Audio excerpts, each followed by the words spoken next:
And welcome back to Nashville, Tennessee for the 140th Supreme Convention of the Knights of Columbus. You can hear the crowd here at the Gaylord Hotel and Convention Center. I'm Doug Keck, joined on set, as before, by Senior Vice President for Communications and Strategic Partnerships of the Knights, Jonathan Reyes.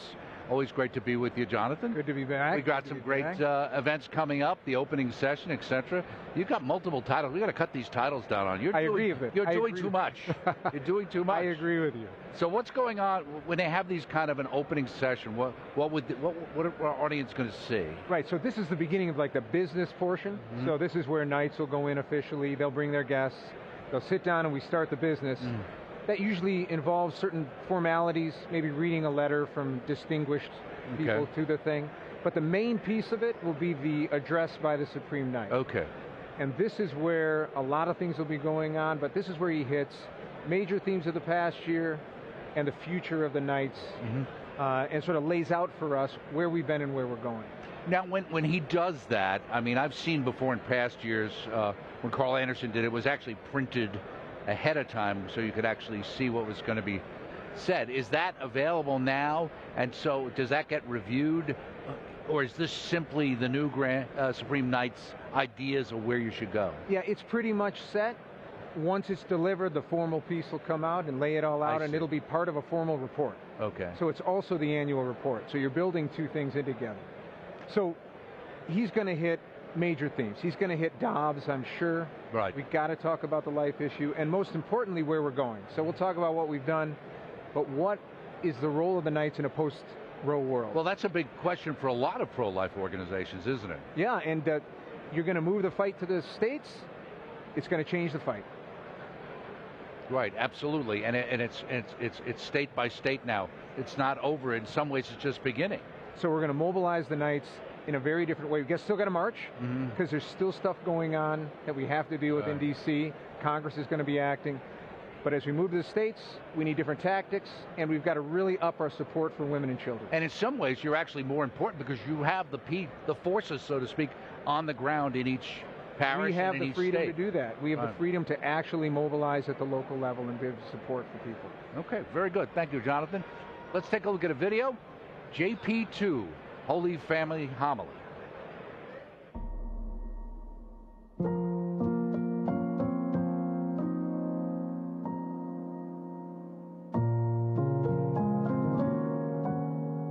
Never hesitate to look to Mary, the mother of the Holy Family, and the mother of all mankind, in the order of grace, as a sure guide amid life's challenges and triumphs.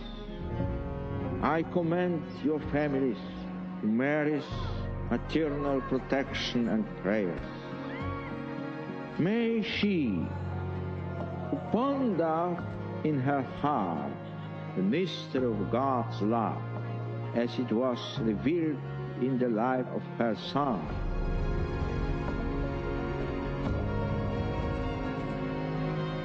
guide parents, guide children to respond fully to the vocation which they have received as sons and daughters of God, redeemed by Christ and born again in the Holy Spirit.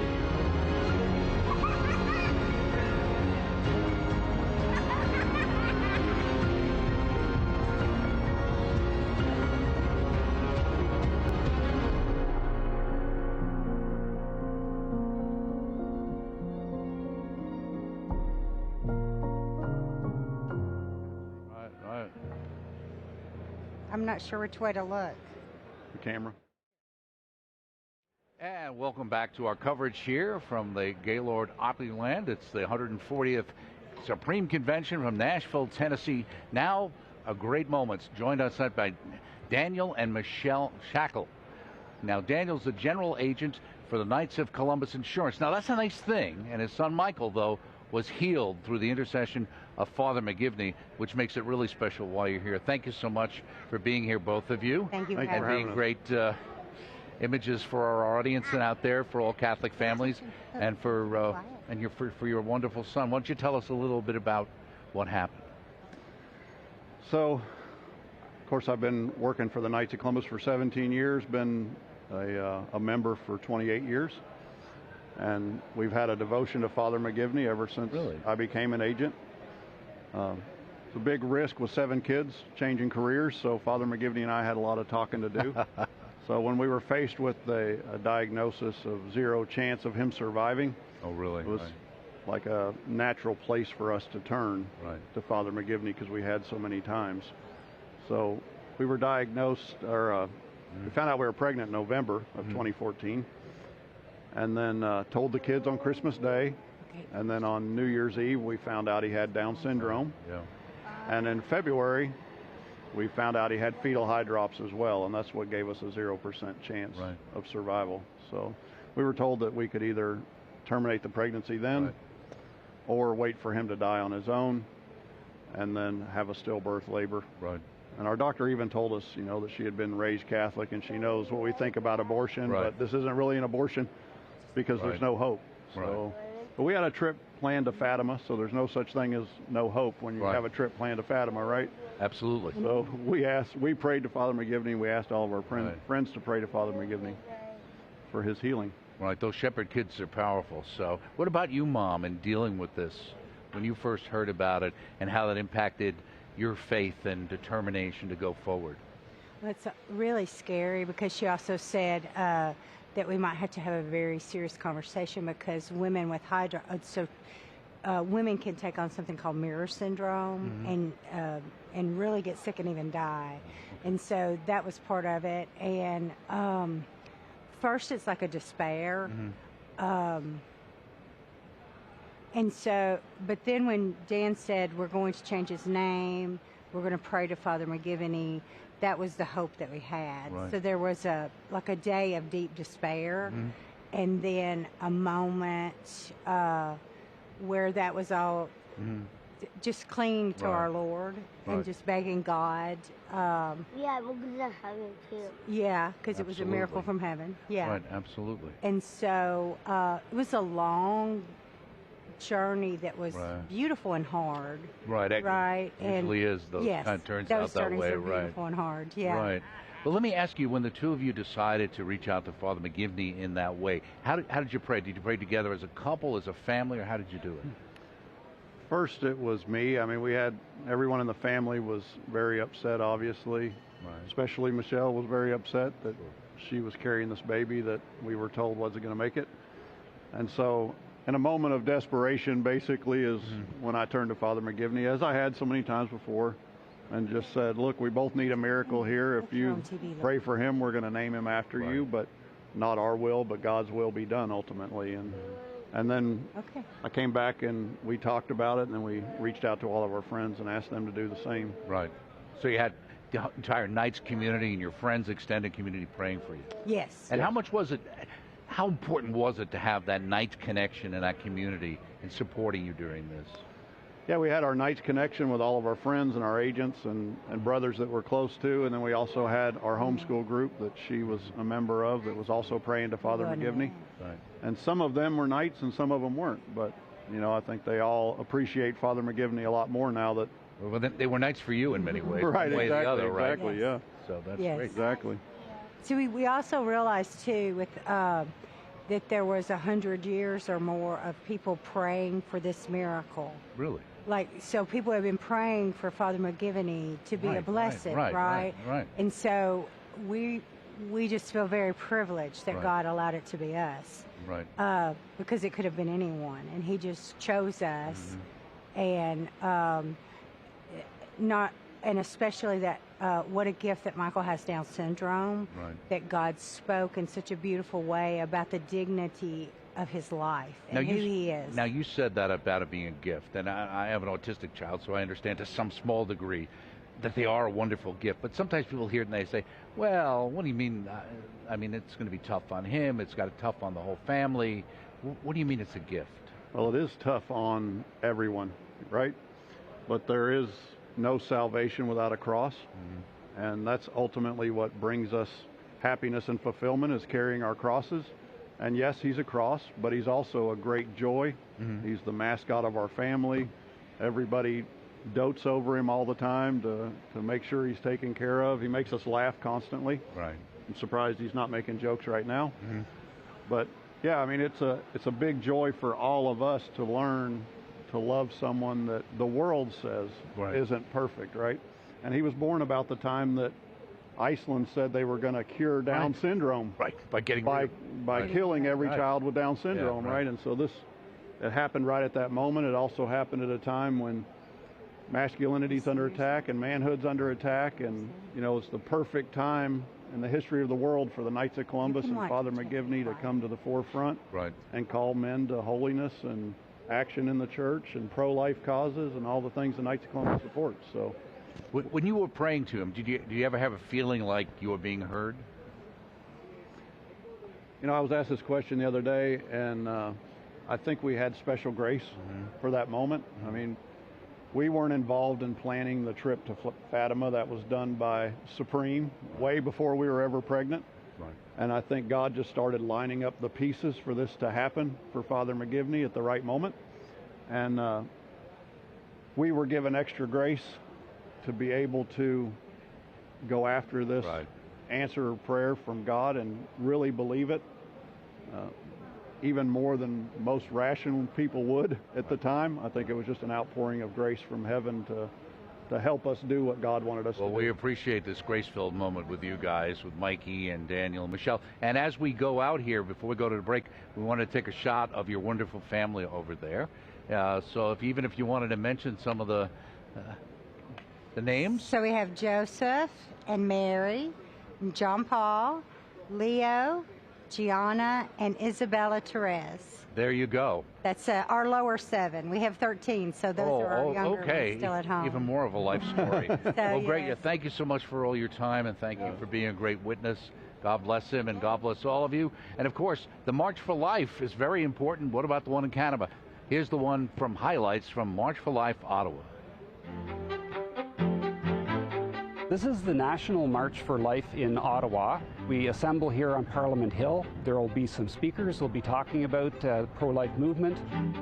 We're here today to show that we as Knights stand behind the importance of life from conception to natural death, and that abortion is wrong, and that we stand up for the right of everybody, especially people who aren't able to stand up for themselves, and proclaim that life has to be sacred. I think this march is really, really important to make a statement to all Canadians that life is valuable and important. We need to bring that voice of advocacy for all those that are vulnerable. The Knights can help defend life purely by showing up to events like this. In addition to that, we have an ultrasound initiative where we buy ultrasound machines for crisis pregnancy centers. The Knights have donated over 1,500 ultrasound machines across North America to help clinics so that people are able to see that that is a baby inside the body, and hopefully reaffirm their decision to have the baby. A march like this helps build the culture of life in Canada because it brings people together and they realize that they're not alone. A lot of people in their communities, they feel isolated in their beliefs, and when you show up in an event like this with so many people, you realize that you're not alone and that you can band together. The March for Life, I've been coming for several years running, and it is a pro-life event that has absolutely affirmed our stance as Catholic women for the sanctity and dignity of life. It means a lot to see the youth here in such large numbers. Yeah, that means that, the word is spreading and our message is getting out there. It's wonderful seeing the faces of so many people coming out to support life, especially the young people. It's always amazing how many young people come out to the March for Life, and it bodes very well for the pro-life movement in the future. The Knights being here today reaffirmed the vision of Father Mcgivern to help those who are in need, and especially in difficult times, those who need our help the most. So being here as Knights of Columbus shows that we stand up for the pro-life movement, and not only stand up by saying it, but stand up by being here.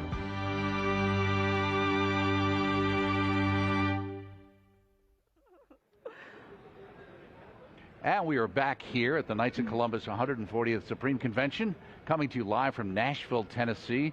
And joining me now on set is Sister Mercy Marie and Sister Marie Veritas. Gee, of some order called the Sisters of Life. I don't think we've ever heard about you on EWTN. And I told you to try and keep it a little upbeat because sometimes you guys aren't enough full with life. But it's great to be here. We were just talking about, obviously, the video was on our coverage of the March for Life up in Ottawa. Now, Life is, I don't know if it's your last name or your middle name, right? I guess it's your last name. Yeah. So you're here with the Knights of Columbus. What's the connection between the work you do as sisters in coordination and conjunction with the Knights? The Knights have been so good to us, Doug, just over so many years, and they have such a heart for life, and they've really been collaborators with us on so many of our missions and really supporting our missions in so many ways in terms of retreats, but also just support for life of our community, spreading the charism of life, the good news that you are sacred, your life matters, through our imprint magazine, and just incredibly beautiful witness of spiritual fatherhood, which we've received, but also has really fed our missions as well. Right. Sister, you're not from New York, but you're in New York now.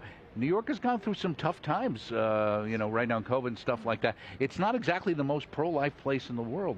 What is that like to deal with? It's a great place to be then, if we're for life. It's a great honor to be present there, and God has put us there exactly in that place for these times and for this mission. So it's a great honor to be in the midst of everything with a message of Jesus and the message of life. And how do you do that on a regular basis? What do you do to portray that and reach out into the community and society to have that impact?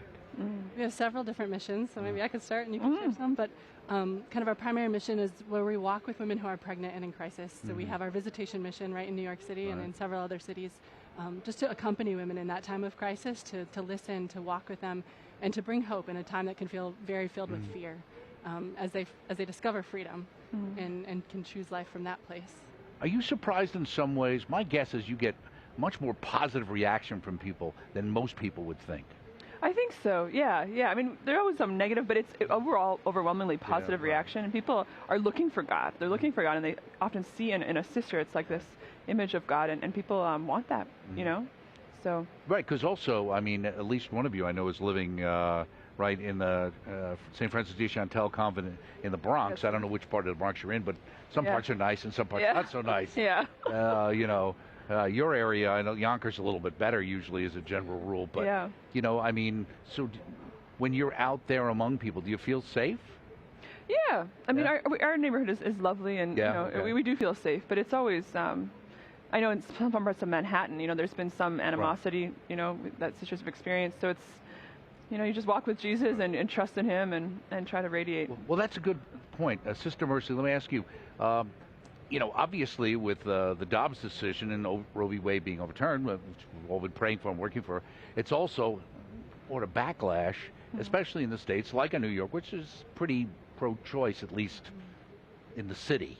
I think if you took the rest of the state, you'd find it wasn't quite that way. But, so has there been more of a pushback now because of that decision?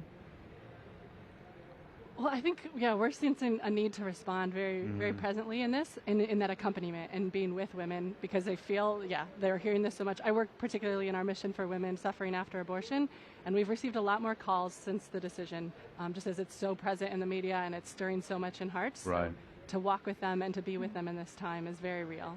Yes. Okay.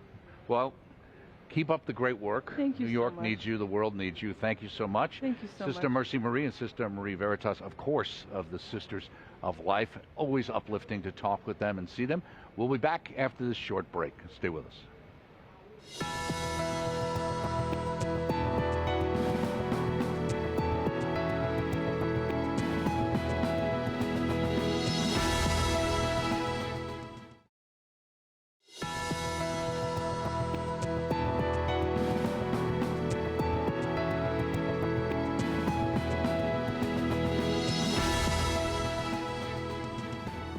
And welcome back to EWTN's continuing live coverage of the Knights of Columbus 140th Supreme Convention. Nashville, Tennessee is where we are.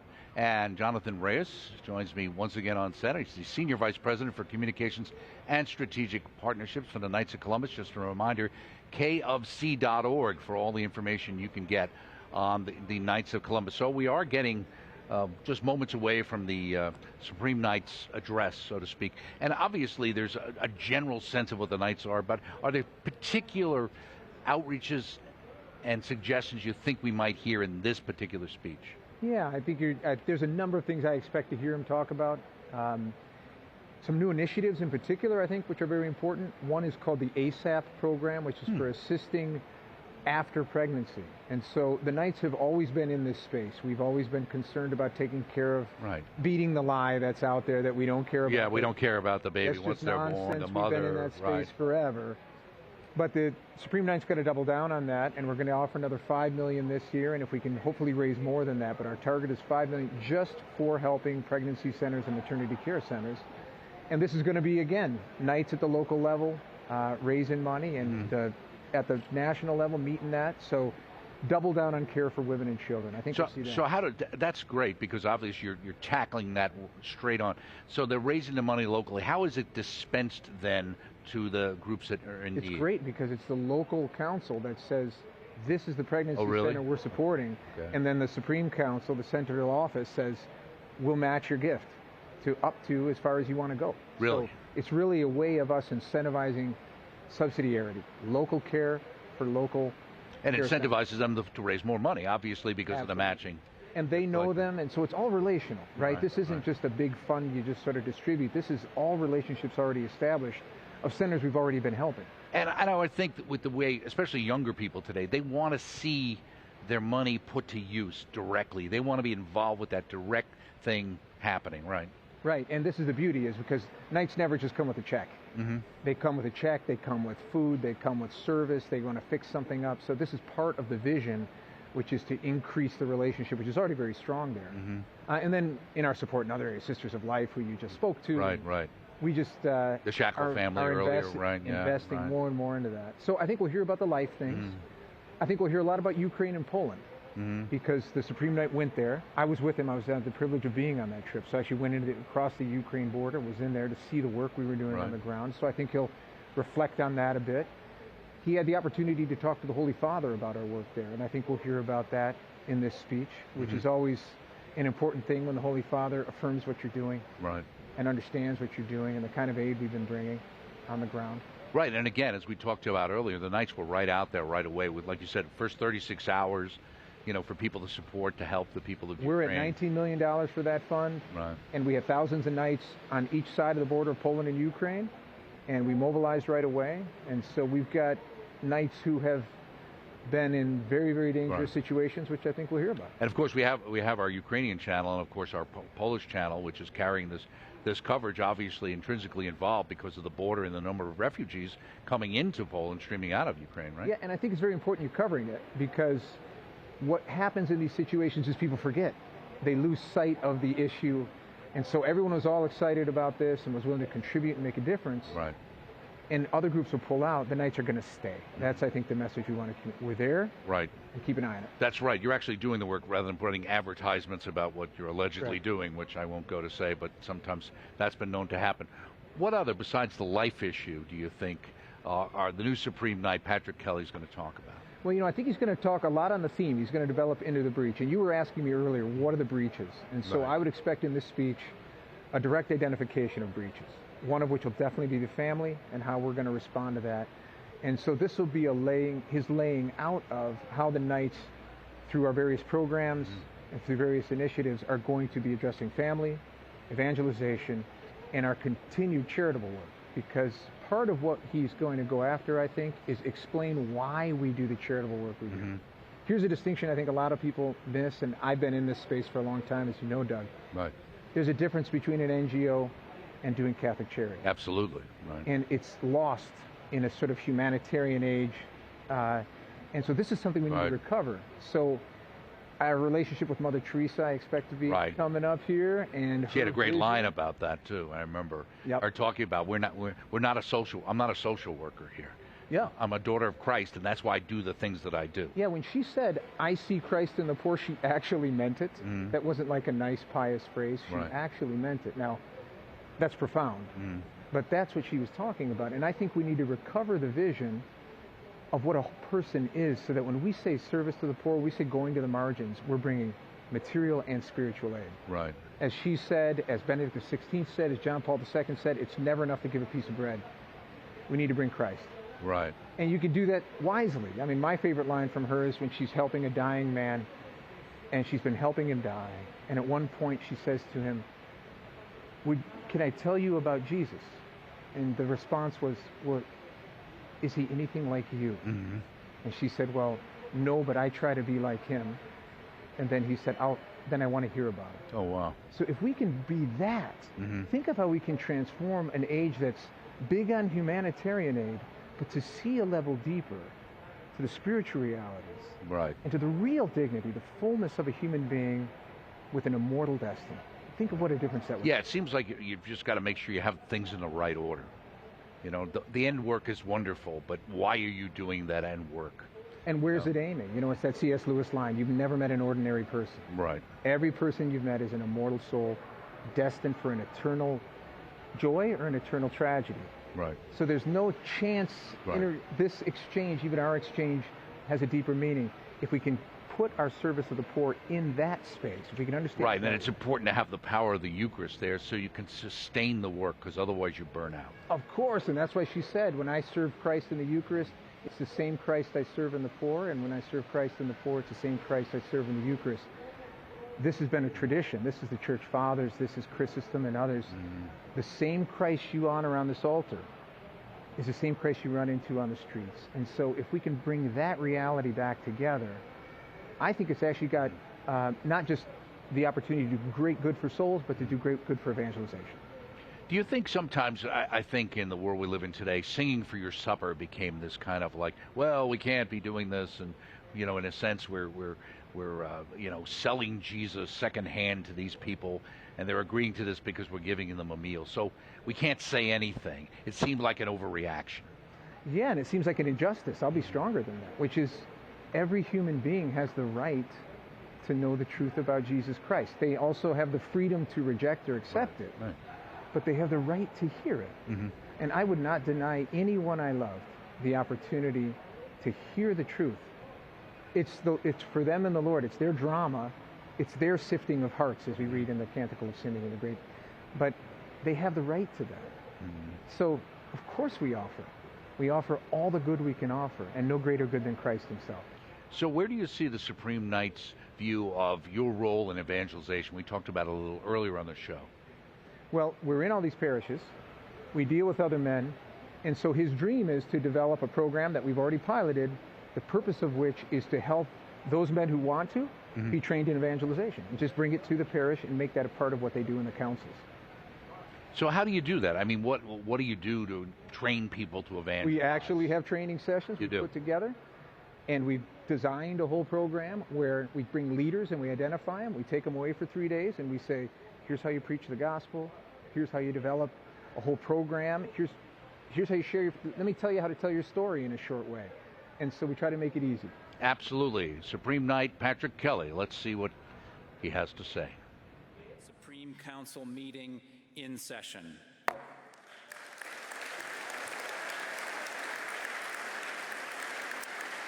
I am pleased to welcome all our guests, particularly those joining us from around the world through EWTN, Salt and Light Television, and Catholic TV.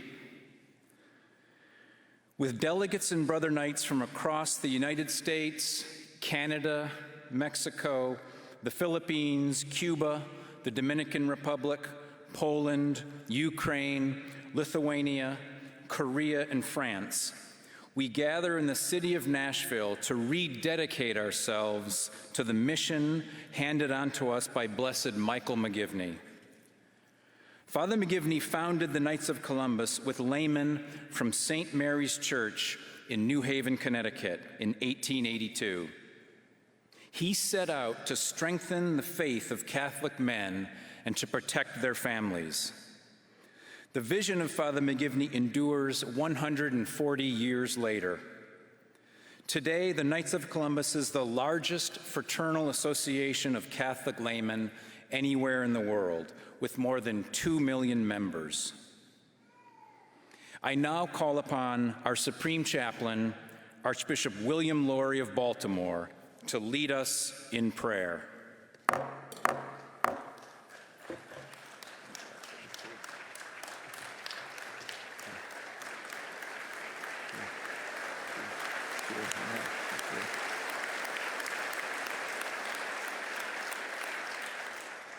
In the name of the Father, and of the Son, and of the Holy Spirit. Amen. Blessed are you, O Heavenly Father, who with your Son and the Holy Spirit are the God of love and the source of all charity. Confirm us in charity. Blessed are you, O Heavenly Father, who with your Son and the Holy Spirit are the one God living and true. Confirm us in unity. Blessed are you, O Heavenly Father, who with your Son and the Holy Spirit are one God in three persons. Confirm us in fraternity. We praise and we thank you, O Father, for sending us your incarnate Son, who descended into the depths of sin and death and rose triumphant. We thank you for your Son, who became our brother and went into the breach before us. May we follow in his footsteps as disciples and evangelizers.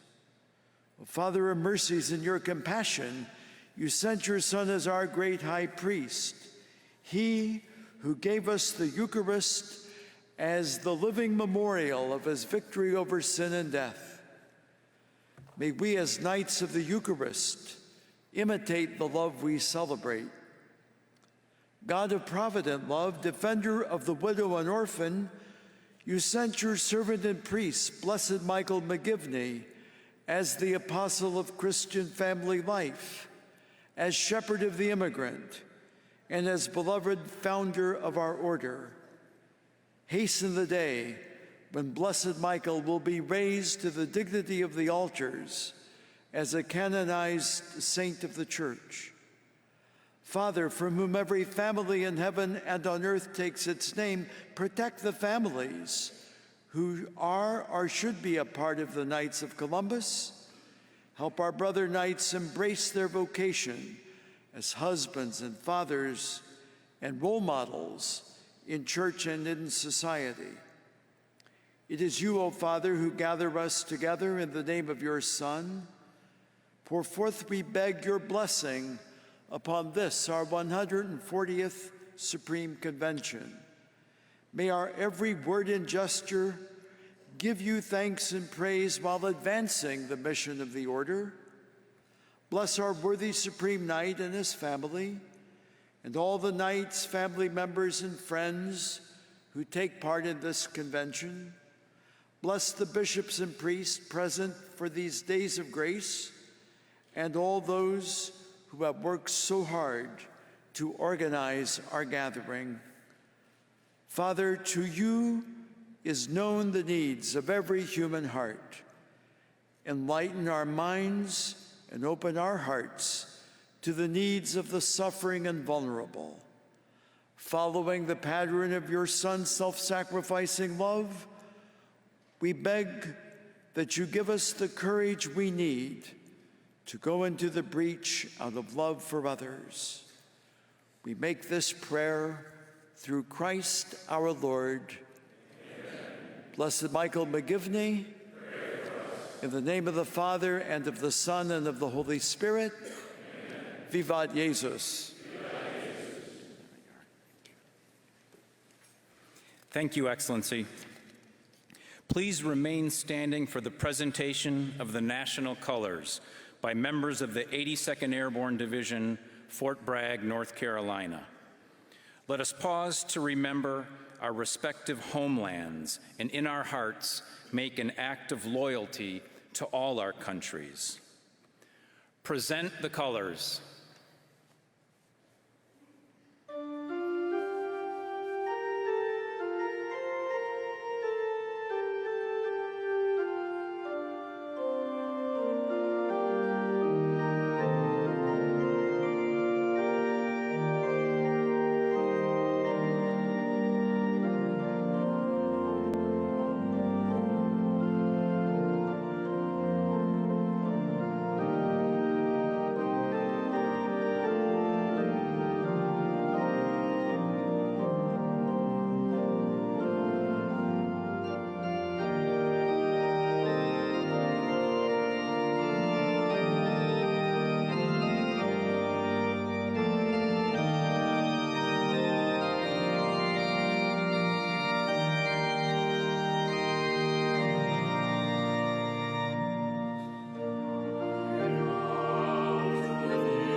Please join me in thanking the Color Guard.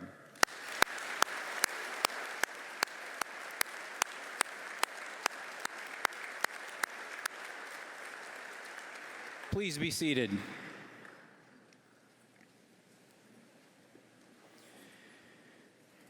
More than 20 years ago, now past Supreme Knight Carl Anderson and the Board of Directors dedicated the order to Our Lady of Guadalupe.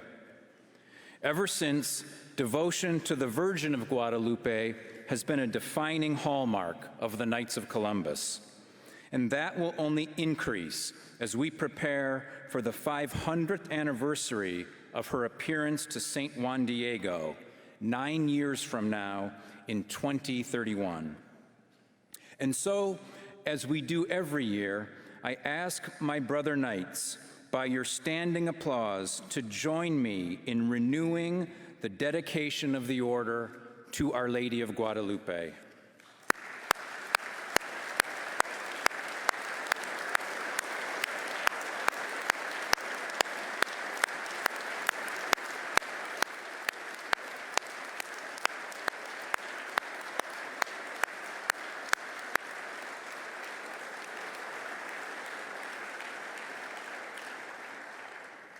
At this time, I am pleased to express my gratitude to the Tennessee Knights who serve as our convention hosts here in Nashville.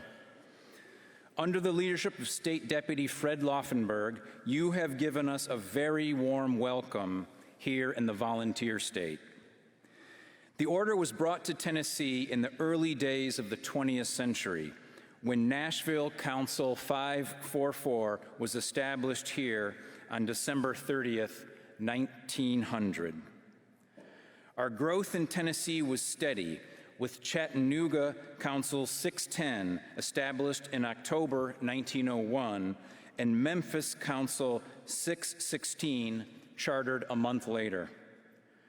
With the opening of the state's fourth council in Knoxville, the Tennessee State Council was established in 1903. This is the third Supreme Convention to be held in Tennessee. The last one was here in Nashville in 2007, which many of us remember as our 121st anniversary meeting. Today, Tennessee is home to over 12,000 knights in over 100 councils.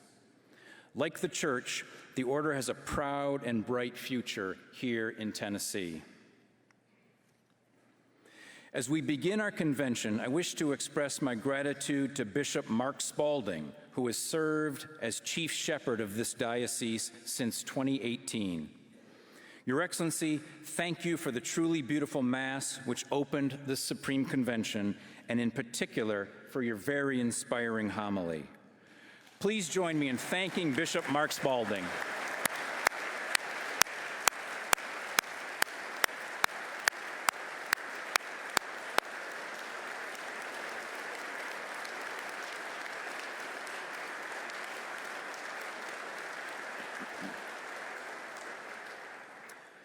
Each year, our Supreme Convention is honored by the participation of many members of the hierarchy, and we are grateful this year to welcome more than 60 bishops and 9 cardinals representing the Vatican and the nations in which the order is active.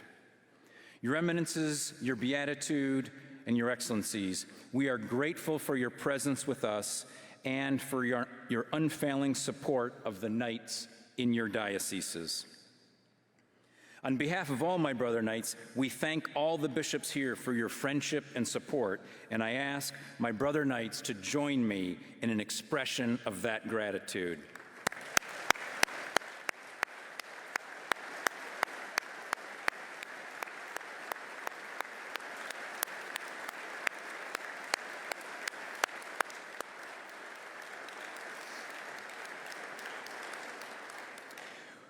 We also have with us a number of distinguished guests.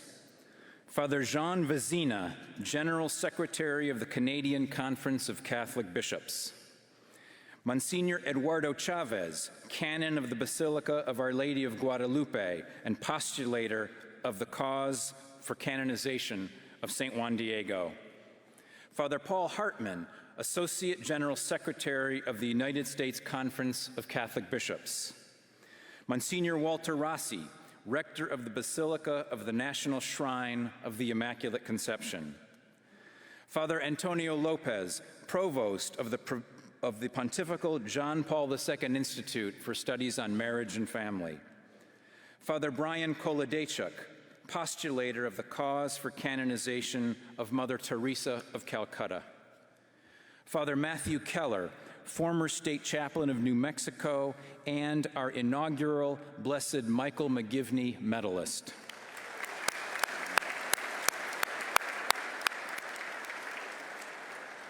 Father James Kahn, S.J., Superior of the Casa Santa Maria of the Pontifical North American College in Rome.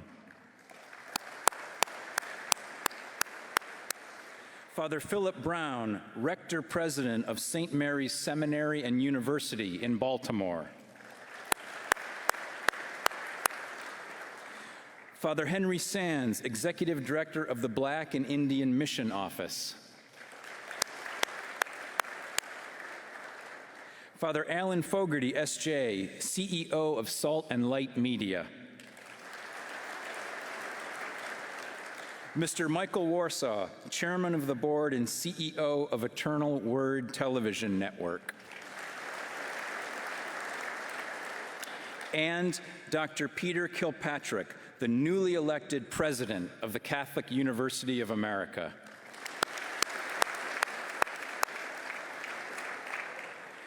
We are again honored this year to have received a special message from our Holy Father, Pope Francis, conveyed through a letter from the Vatican Secretary of State.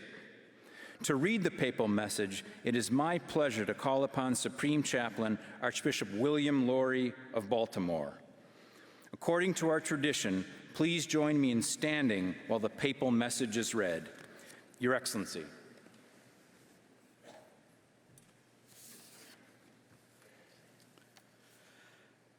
From the Vatican, July 23rd, 2022.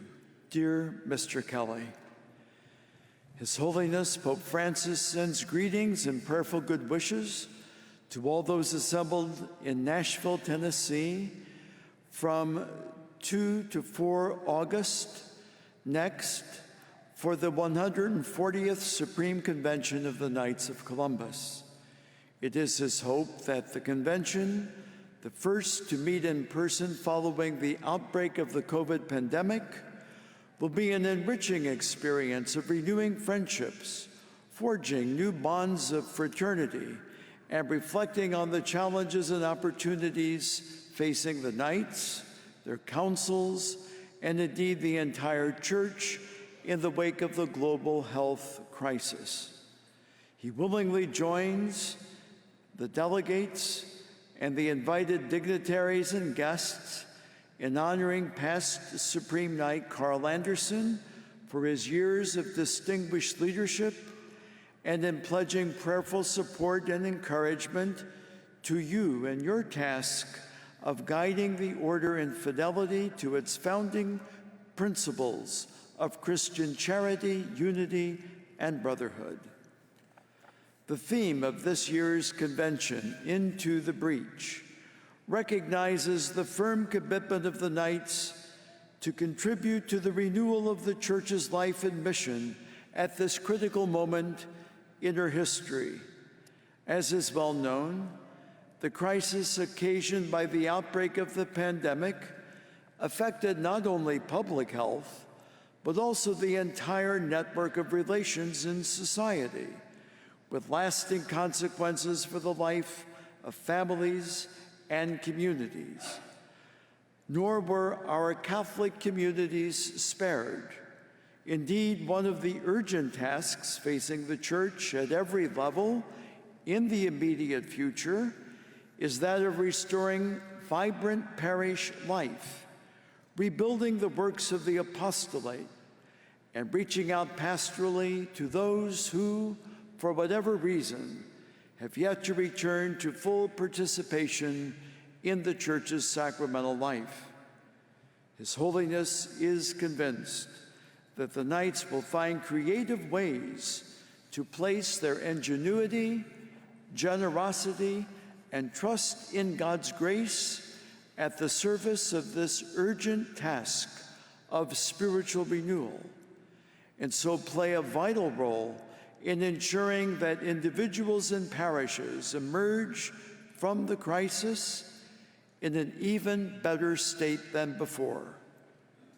He is particularly grateful for the efforts of the Order to emphasize the centrality of the Mass in the life of the Church, not only through the programs of catechesis, but also by fostering devotion to our Lord's real presence in the Eucharist, and by encouraging the praiseworthy practice of Eucharistic adoration.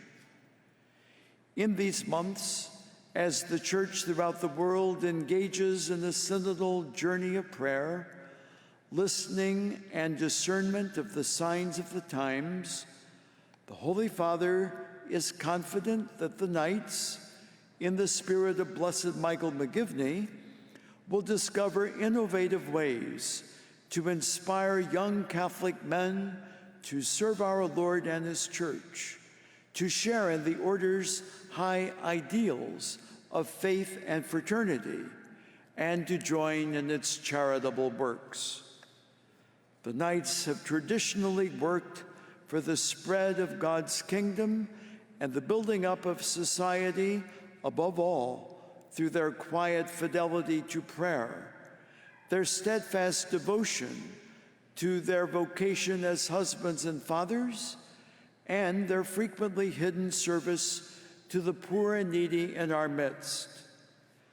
As it becomes increasingly evident that our society stands at a moral crossroads, this testimony, together with the outstanding public witness of your Order to the defense of marriage and family and to the God-given dignity of all human life, represents a precious service to the culture of life, the common good, and the renewal of the social fabric in accordance with the values of the gospel. The Supreme Convention is meeting at a time when a new and devastating conflict has broken out in Ukraine, to be added to all those other situations of conflict that constitute, as our Holy Father has often stated, a third world war fought piecemeal.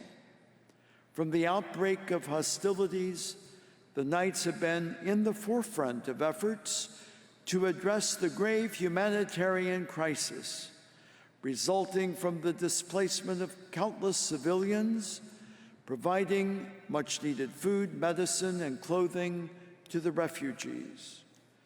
His Holiness is especially grateful for the choral participation of the members of your Order in the Church's continuing campaign of prayer to end this senseless and brutal explosion of violence, and he encourages the Knights and their families to renew daily the act of consecration of Russia and Ukraine to the Immaculate Heart of Mary. He is greatly consoled by the solidarity shown to the suffering Ukrainian people through the efforts of the Knights in that country, in cooperation with the local churches, to meet so many immediate material and spiritual needs. He likewise expresses appreciation for the practical support given through the Knights of Columbus Ukraine Solidarity Fund, which is not only a means of charitable outreach, but a concrete way of fostering communion with your brother Knights in that war-torn land. Finally, the Holy Father has asked me to renew his appreciation for the constant care by your Order for persecuted Christians, especially in the Middle East and Africa, and your efforts to promote religious freedom in the service of justice, solidarity, and human fraternity.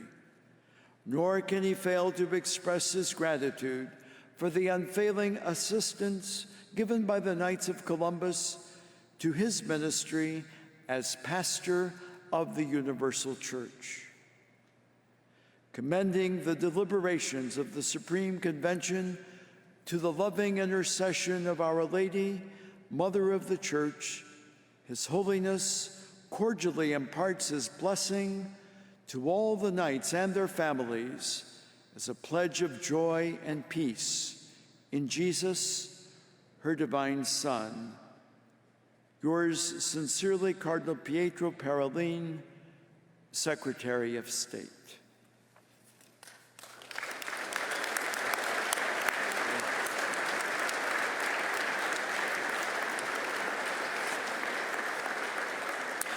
Thank you, Your Excellency. Please be seated. The next order of business is the reports of Supreme Officers. For that purpose, I turn the gavel over to Deputy Supreme Knight Paul O'Sullivan.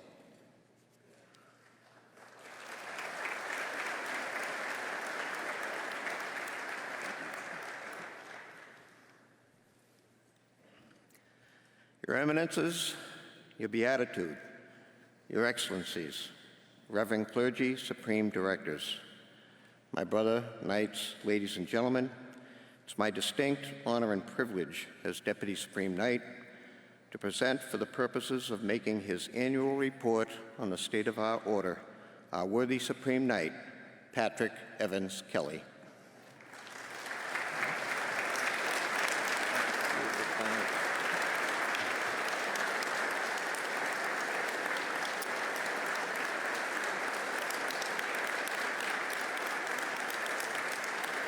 Your Eminences, Your Beatitude, Your Excellencies, my brother knights and friends, both near and far. It's good to be with you. After 3 long years, the Supreme Convention is in person again. We are back where we belong. Today is a special day for me. This is my first in-person annual report. Leading the order is among the highest honors I will ever have, and I am grateful for the love and support of my wife Vanessa and our 3 girls, Teresa, Caroline, and Meg.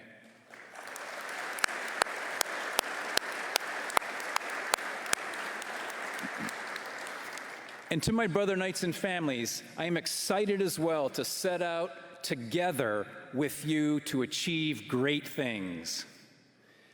It's been nearly 40 years since I became a knight, and my family's history in the order stretches back more than a century.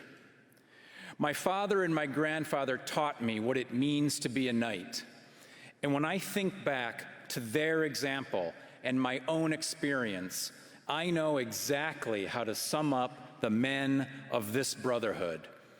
It's the heart of my message today and our mission going forward. A knight is a leader who stands in the breach. We defend the faith. We protect the family.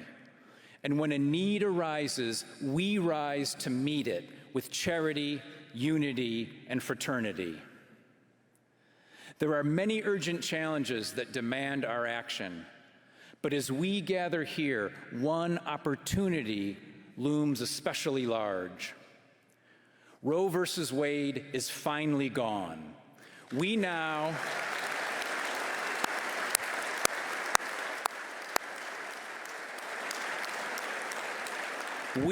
have a chance to win the fight for life.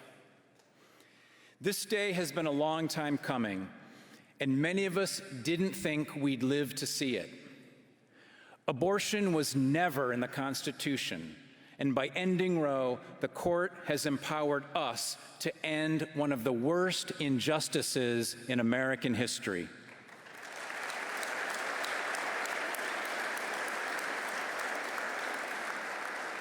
Generations of brother knights, both past and present, prayed and worked to reach this day. And we helped rally the pro-life movement. There is no better example than the annual March for Life in Washington, D.C. Knights were instrumental in organizing the first march, in 1974. And year after year, we helped it grow. The March for Life has become the largest annual human rights demonstration in the world. Roe is overturned, but we have more work to do.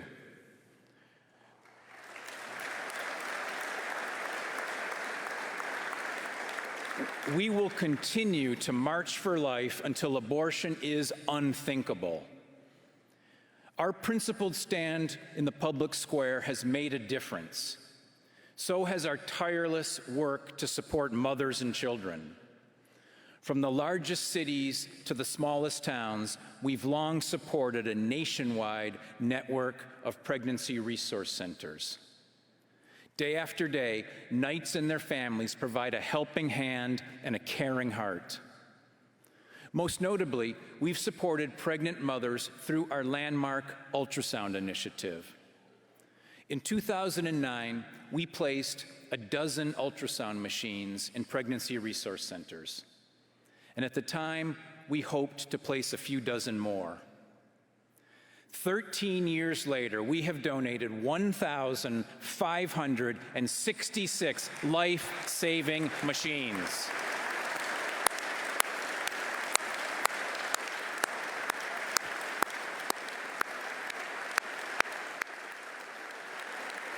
And we are not done. We are not done. The end of Roe is a crucial milestone, but we cannot mistake it for the end of abortion. We can hope it's the beginning of the end. And as Knights, we must push forward with all the courage and compassion we can summon. As much as we've done, there is still so much more to do. We must increase our efforts on every front. Each state has a choice to make. At least half will protect life to some degree, but others will keep the abortion status quo. And some states will even expand abortion, putting mothers and children in greater risk. They will double down on a culture of death, so we must push forward with a message of life. Let's take up the cause. Let's take up the cause in Springfield and Sacramento. Let's oppose abortion in places like Albany, while supporting pro-life laws in Austin and Atlanta. And while we push for change in places like Washington State, let's keep up the pressure in Washington, D.C. Some recent, and I would say superficial polls, make it seem like we're alone in our stand for life. And abortion activists certainly want us to believe this. But the good news is that the American people are, in fact, with us.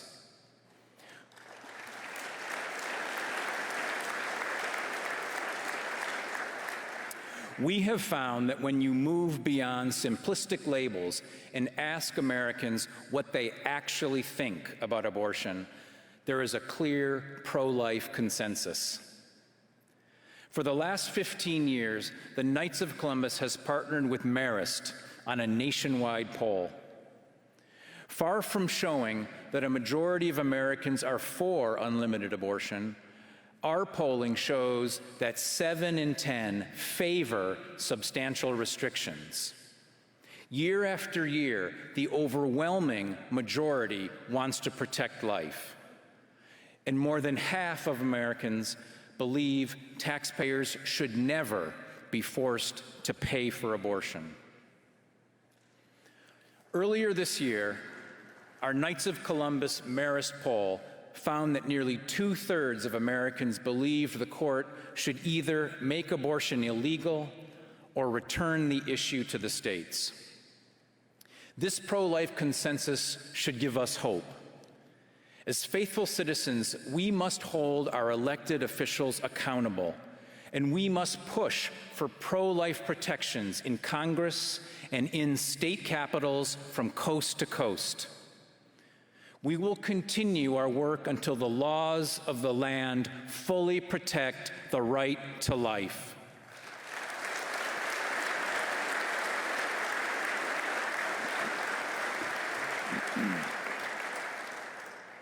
We can start by strengthening our support for pro-life marches. The March for Life in D.C. remains a major priority, and now state marches will be more important than ever.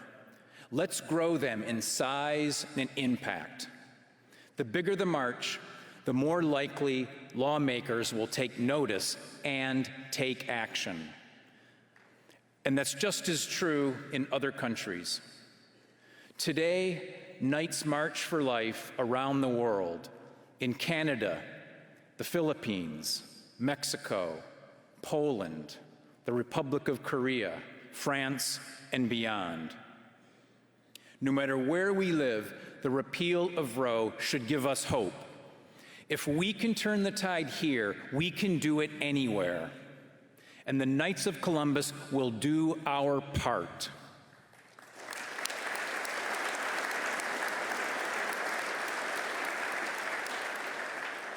But we can't just change the law. We must also change hearts and minds.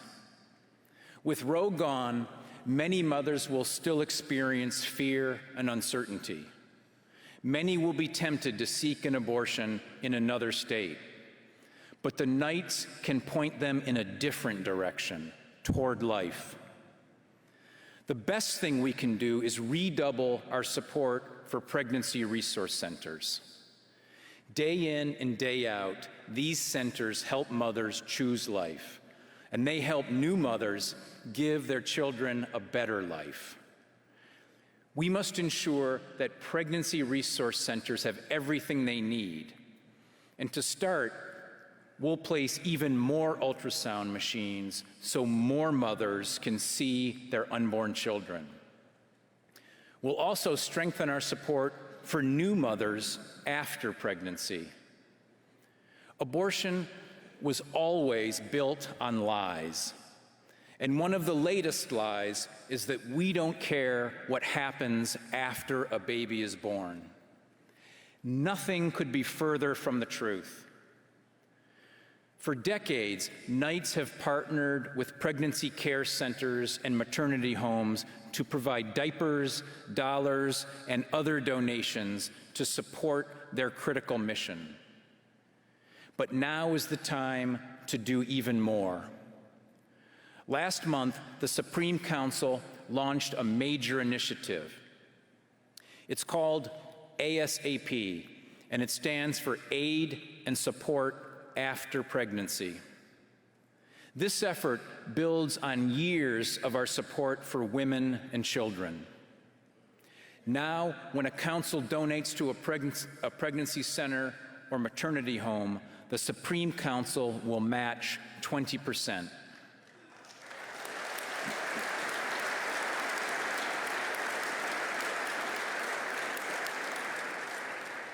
We've set an initial target of $5 million for this year alone, but I know we can exceed that goal. ASAP is modeled on the RSVP program. Over many years, RSVP has provided more than $91 million for seminarians and sisters in formation. Imagine if we do the same for pregnancy resource centers.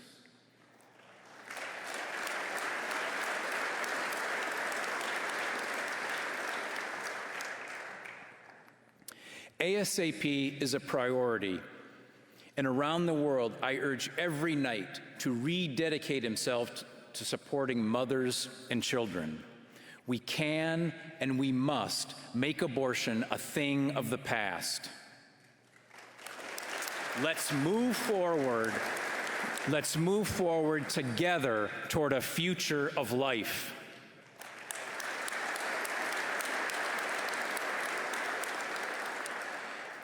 As we prepare for the hard work ahead, I'd like to recognize two brother Knights. The Church's pro-life witness is all the stronger for the courageous leadership of Archbishop William Laurie. We can all be proud that our Supreme Chaplain is chairman of the U.S. Bishops' Pro-Life Committee at this crucial time for life. And I can tell you, having worked very closely with him on this committee, we are very fortunate. His thoughtful and strategic approach is exactly what we need. And I can also tell you, it comes from his heart, a heart totally committed to the cause of life. So, Archbishop, for myself, but also on behalf of all our brother knights, thank you for your work and for your witness to life.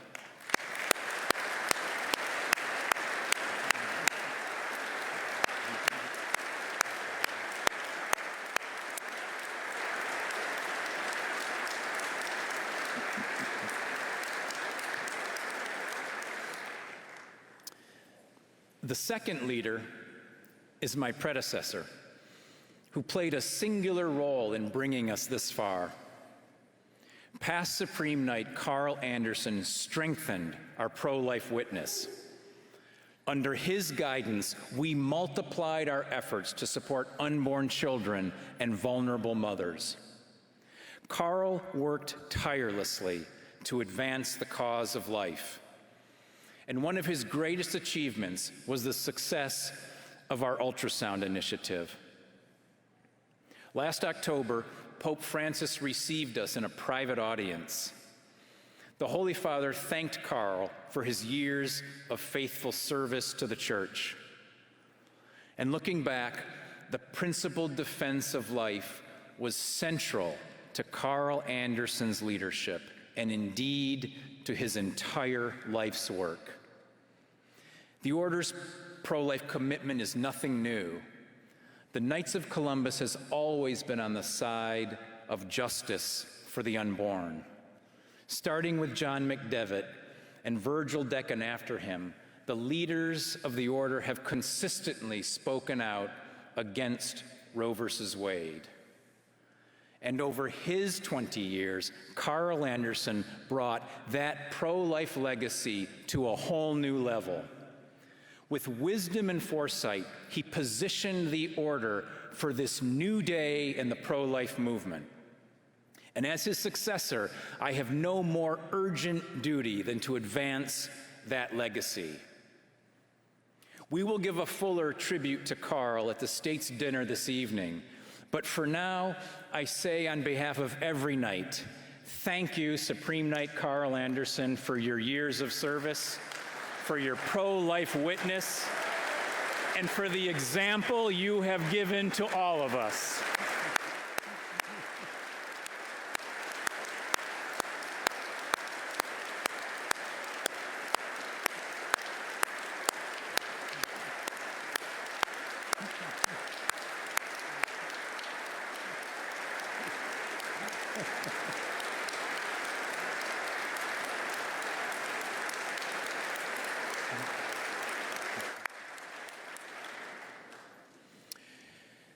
As we prepare for the next stage in the pro-life movement, let's take a look at what some brother knights are doing around the country.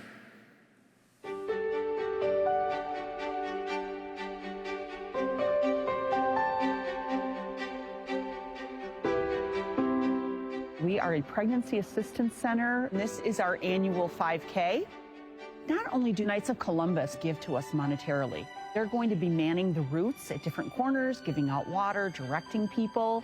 They've always been a support for this ministry. Knights being a family-oriented organization and also a community organization, anything we can do to better the lives of those in need, it's an opportunity to really put your faith into action. We were asked if we would provide some support in terms of meals for the parenting programs at the Shady Grove Pregnancy Center. The Knights of Columbus bring the food, and that's always such a wonderful thing because it's always set, it's always ready to go. It's important that women and men know that there's people supporting them. It's just a wonderful opportunity for the Knights and all my brothers to be able to participate in this program. all the women that have come to our center. We can't help them choose life without the support we receive. The Knights have a very special place in my heart and always have, so we're so thankful. Mater Filius stands for Mother and Child. Mater Filius is going to be a maternity home with 10 bedrooms in Colorado Springs that is going to support the mother and the child. The Knights in particular have promoted it throughout town. They've had speakers come. They're just some of our best supporters for life. The goal was $10,000, and I know we've surpassed that. Being a Knight to me is a way to visibly stand out in the world and say, we're Catholics, so we believe in God and this way of life, and hopefully draw others to our way of life. It's absolutely amazing to see a great group of Catholics come together in support of something that is just life-giving.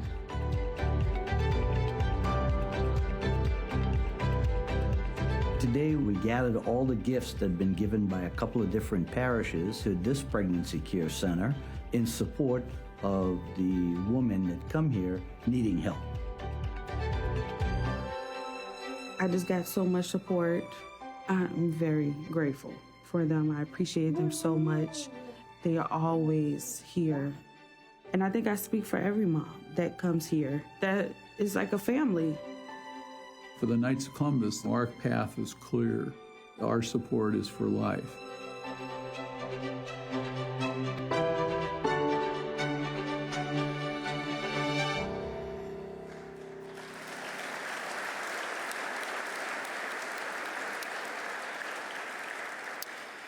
In this new era of protecting life, the Knights of Columbus will lead the way.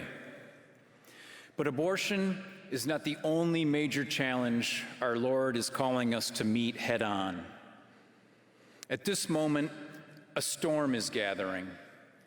It casts a long shadow over people of faith as well as the family.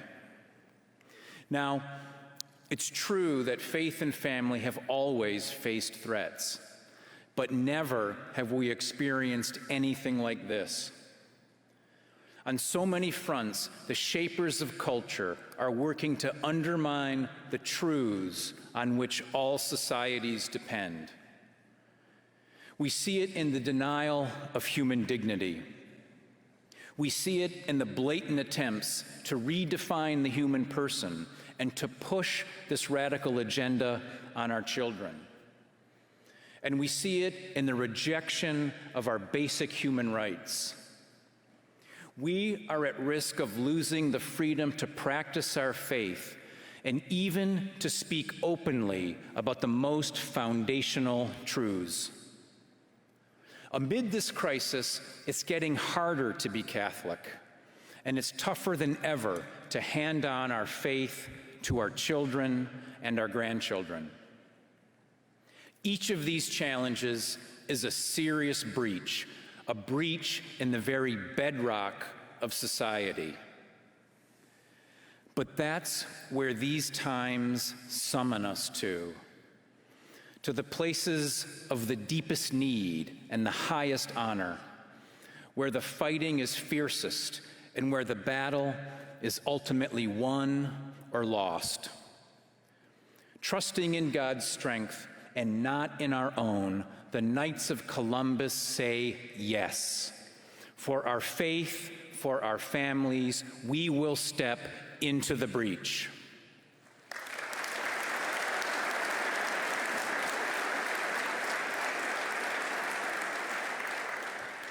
This time of great challenge requires great men, so we must put our faith into action. As we prepare for this work, we can turn to Pope Francis for inspiration. At last year's convention, the Holy Father called us to, and I quote, be committed to building up rather than tearing down. And as we build up, we do so on the foundation that has served us so well for 140 years. When Father Michael Mcgivern founded the Knights, Catholics faced many threats. He rallied the men of his parish to confront and overcome them, and they did. But he couldn't imagine the dangers we face today. Still, our founder's vision has stood the test of time. For us, going into the breach means strengthening families and spreading the faith.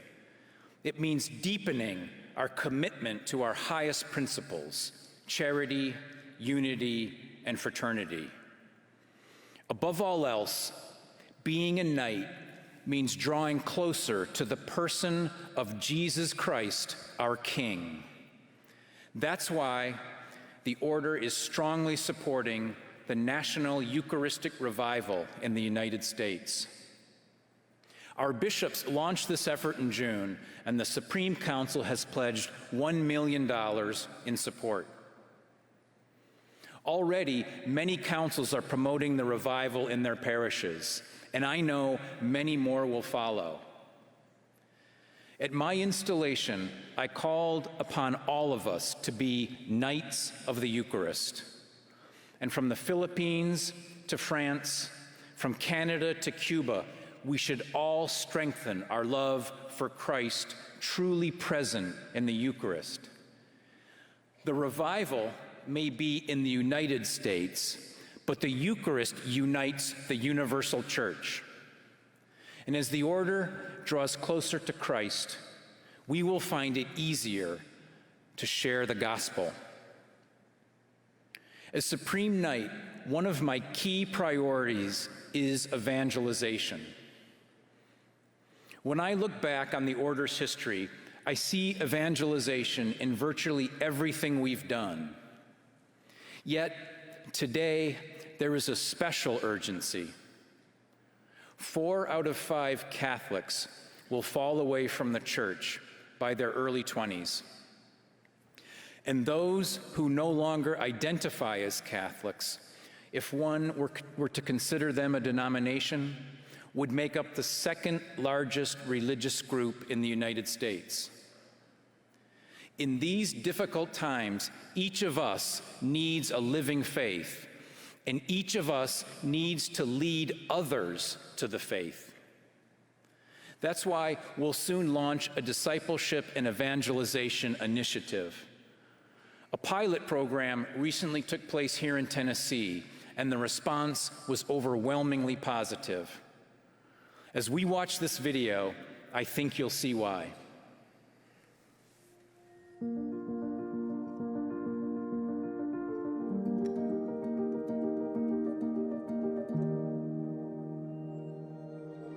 To be a true knight, in my opinion, means that you want to be a disciple of Christ. Taking what Blessed Michael Mcgivern did for us and be able to extend that, you want to carry that forward. We are men of the cross. 70 of us in total from councils participated. I think they did an excellent job putting some structure around how to deploy small groups. Follow the process of win, build, send. It will happen. I think the training affected my faith in how I think about some of the things we do in the Knights of Columbus. Most times whenever you get involved in something, it's because of a personal invitation. You know, Jesus did everything for us, so what would we not do for him? You know, and that's kind of set the whole tone. Do you recruit just to recruit new members, or do you recruit to save souls? Trying something new takes a little bit of courage. In time, it will happen. I think the word evangelization can probably scare some people. Any of us who are group leaders, our job and our main mission is not to convert people. That's the Holy Spirit's job. We're just trying to let them be aware of how we can get closer to God through Bible study, through attending Mass, and living our faith. When I joined the Knights of Columbus is the day that I became a better man through Christ. Everything going on in our world right now, I think this is such an amazing opportunity for us. I believe this evangelization and discipleship training program is fundamentally going to help us grow as an order in a way that we never have before.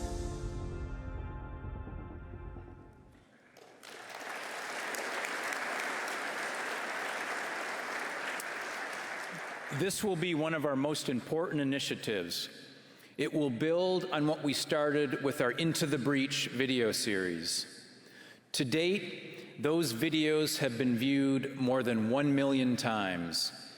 And next year, we'll release a new series on marriage and family. As we focus more on faith formation, once again, we should look to our founder.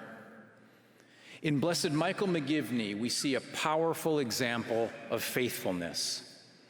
And in his beatification, we see a confirmation of our mission. It's fitting that we're gathered here in Tennessee, where Daniel Shackle is our general agent. Several years ago, through Father Mcgivern's intercession, the Lord healed a fatal condition in the unborn son of Dan and his wife Michelle. After thorough investigation, the church confirmed that the healing was a miracle, and that cleared the way for Father Mcgivern's beatification.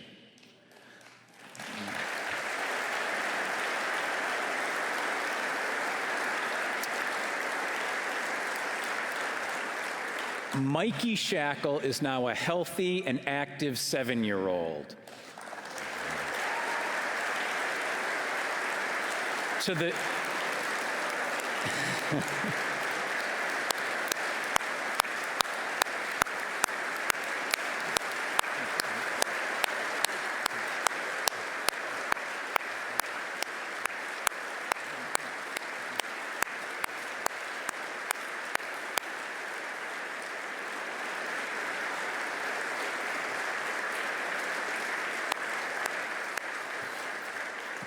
To the Shackle family, thank you for saying yes to life, and thank you for playing such an important role in our founder's beatification.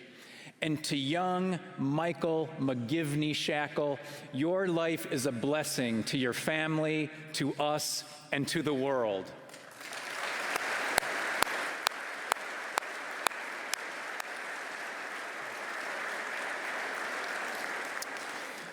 There are many saints we can call upon for help. And like many knights, I have a special devotion to Saint Joseph. On the day I was installed, my first act was to consecrate my service as Supreme Knight to Saint Joseph. He embodies what Pope Francis called creative courage, which is exactly what we need. He is a model of determination in the face of adversity.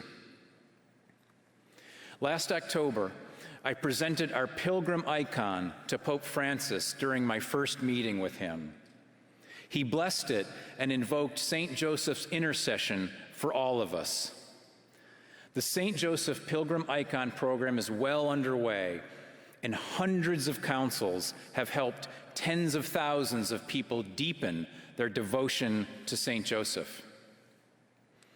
Another saint we can look to is Mother Teresa of Calcutta. This fall, we will commemorate the 25th anniversary of her death through a documentary celebrating her life. It's called Mother Teresa, No Greater Love, and it will play on screens in more than 800 theaters nationwide on October 3rd and 4th. I believe this is a very powerful film that will move hearts. And I can tell you that just recently, we had a family movie night at home, and we were all captivated by it. For Vanessa and me, the film brought back a flood of memories about the courage of Mother Teresa. And our girls were speechless, and even our 6-year-old watched every minute of it.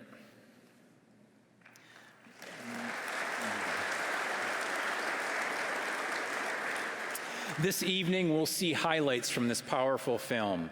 We believe it will bring Mother Teresa's transformative witness of love for the poorest of the poor to a new generation. Mother Teresa embodied the charity to which knights aspire. So did Father Mcgivern. They both understood that it's God Himself who reaches out in love to a world in need, and He does this through us. As Catholics, we must be powerful instruments of God's love. That's why around the world, more than 2 million knights serve and sacrifice for the sake of others.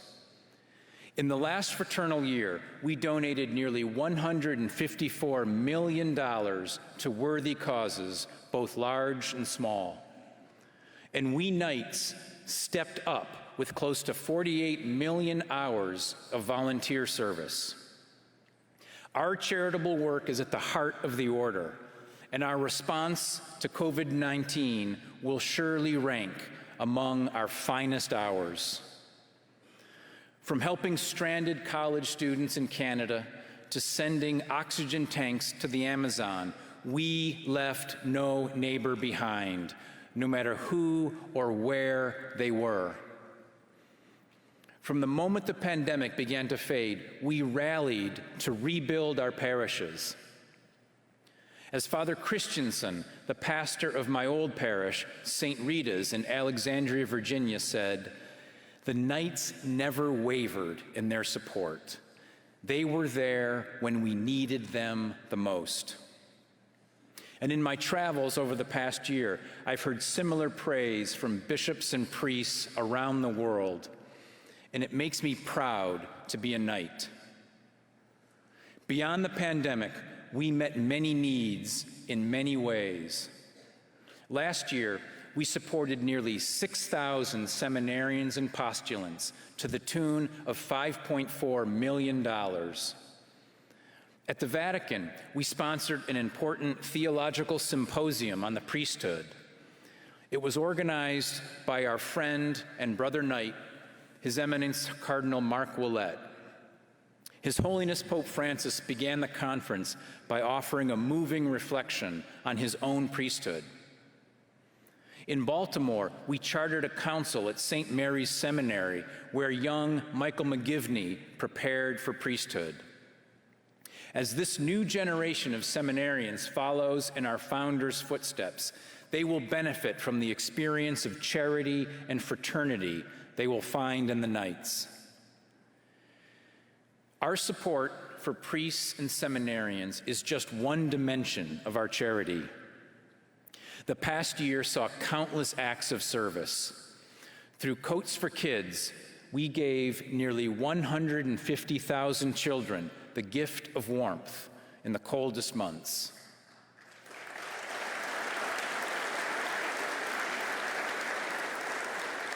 In partnership with the Global Wheelchair Mission, we gave the gift of mobility to nearly 9,000 people.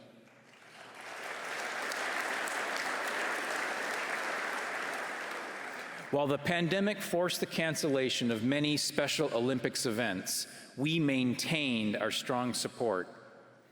Councils donated more than $3.7 million, and individual Knights volunteered more than 418,000 hours. Our support for Special Olympics is a powerful sign of our unwavering defense of the dignity of the human person.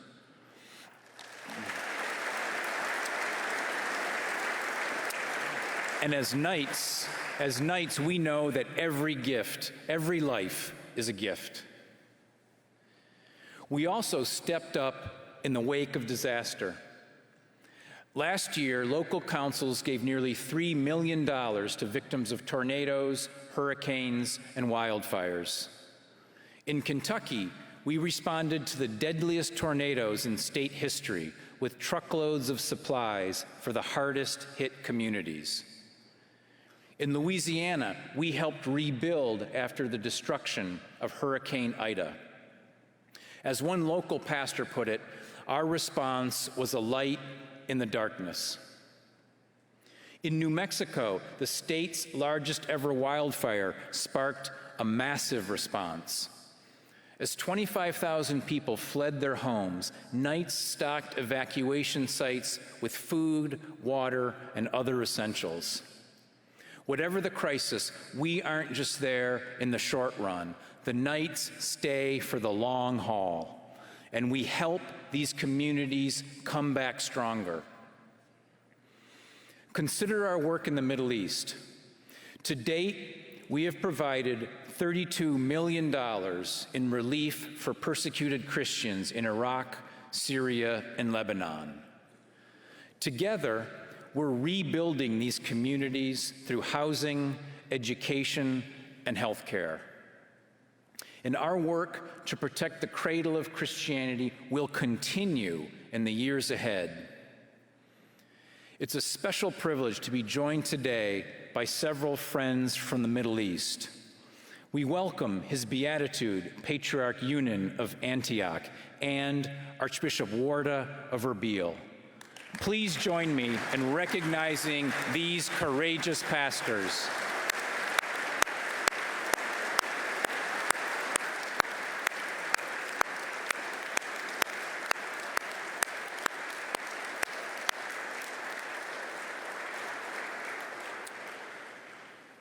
Much of our charity serves military members and their families. We are so grateful for our partnership with Archbishop Timothy Broglio, who is with us today. Archbishop, I speak for all Knights when I express our deep gratitude for all you do for our Catholic men and women in uniform.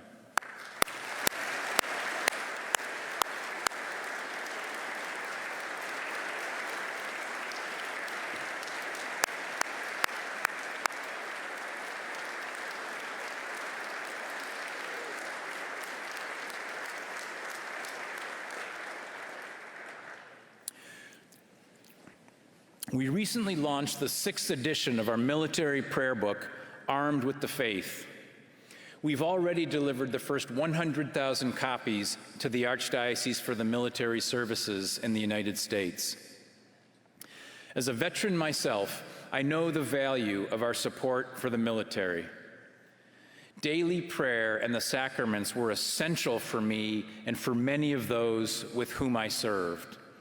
And I'm confident that our military prayer book will continue to benefit soldiers, sailors, airmen, and Marines.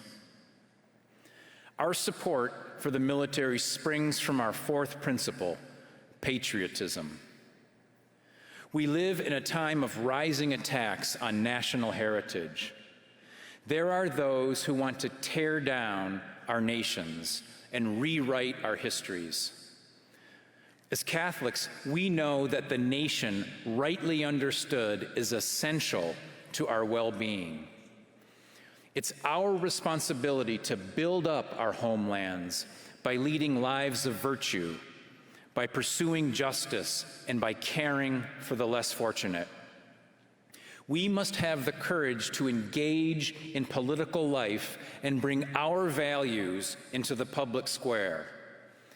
Not because we all agree, but because we share a common good. We owe a common debt to those who have gone before us, and we have a common duty to those who will follow us. Speaking in Canada last week, Pope Francis took on cancel culture and the tendency to judge history only by contemporary categories. The Holy Father cautioned that this mentality creates a bland uniformity and an intolerance of differences.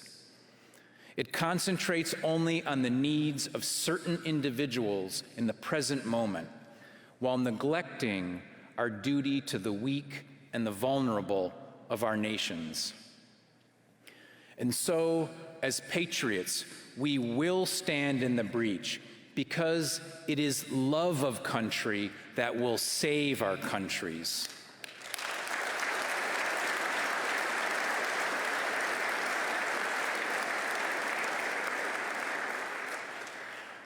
Whatever country we live in, our charity extends far beyond our borders. In Haiti, when a 7.2 magnitude earthquake hit last August, we gave $175,000 in much-needed support. And when Afghanistan fell to the Taliban, the Missionaries of Charity in Kabul were forced to close their orphanage for disabled children. The sisters and the children evacuated to Rome, and the Knights of Columbus met them there with a helping hand. Archbishop Lori and I gave the children wheelchairs that were blessed by His Eminence Cardinal Luis Antonio Tagle, a brother knight. And I have to say that in my first year as Supreme Knight, I've had some incredible experiences, but nothing was more moving than being with these severely disabled children. Their parents could no longer care for them. They were abandoned in the streets of Kabul, and the police had picked them up and brought them to the sisters. The sisters had been caring for them for years, and when Afghanistan fell to the Taliban, the sisters refused to leave without the children. I've never seen love like I saw in these Missionaries of Charity. This video tells their story.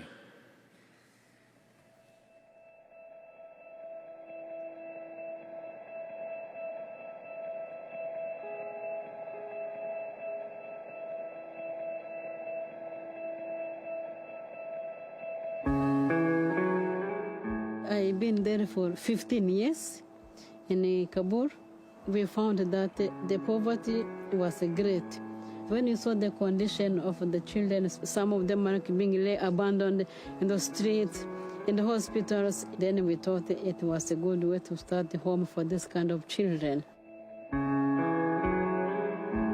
I requested to go to serve the people of Afghanistan because I thought I am not going alone. Jesus is with me, so I have nothing to fear. When I heard that we have to leave Kabul, my first question was, what about our children? We said, no, we are not going to leave. Even whatever consequence, we will die with the children, but we are not going to leave the children behind.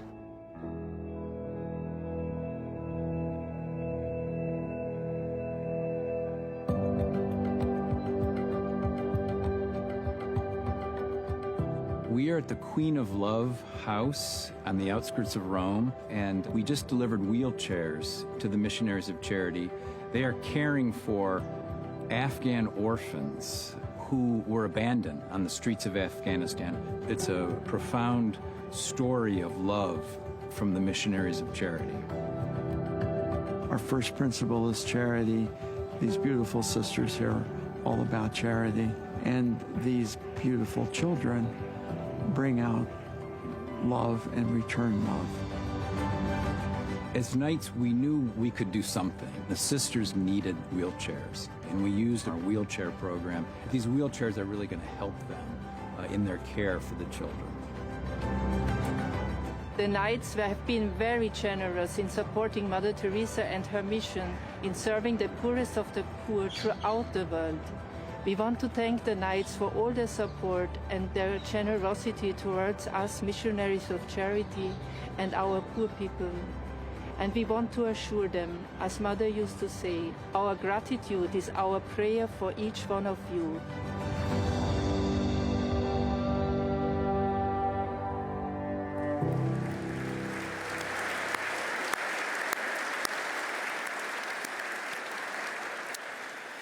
The original sign of our charity is our financial protection for Catholic families. Father Mcgivern created the Knights to care for widows and orphans. 140 years later, we have maintained this noble mission while expanding it dramatically. What started as a small mutual aid society in 1882 is now a Fortune 1000 life insurance company.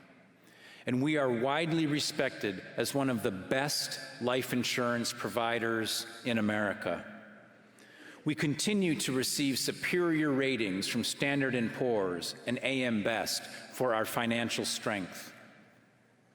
What explains our record of success? There are many reasons, starting with the foundation of faith upon which our business is built. We are called to care for families, and that leads us to do things that other companies don't do. In a time of online quotes, our agents and members still meet face to face. We offer a personal connection in an impersonal age. And everything we do is grounded in faith. That is the true KFC difference. Thanks to the hard work of our dedicated field agents, who now number more than 900, we have a record $119 billion of life insurance in force protecting Catholic families.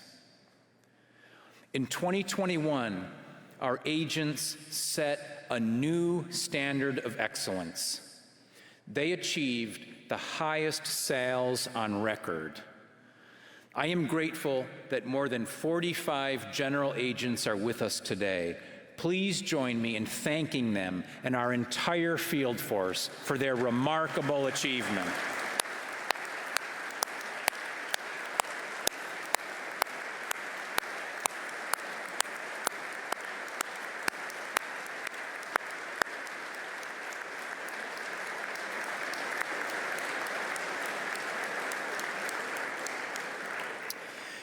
But we aren't resting on our laurels. The financial struggles facing Catholic families are mounting. So is the pressure to abandon the Church's teaching in the marketplace. We believe there is a better way. Knights of Columbus Asset Advisors offers faith-based investments for individuals, dioceses, and Catholic organizations. It provides the world's broadest lineup of Catholic investment strategies, including our highly attractive mutual funds and other investments. These products fully align with Catholic teaching on ethical investing. KFC Asset Advisors empowers Catholic families to be in the market, but not of the market. They can be confident that their investments with us are fiscally and morally responsible. That explains why our mutual funds have taken off. In less than a year, individuals and families have invested more than $85 million in our mutual funds. And across all our products, our clients have invested more than $1.6 billion with KFC Asset Advisors. In 2019, we introduced the Knights of Columbus Charitable Fund.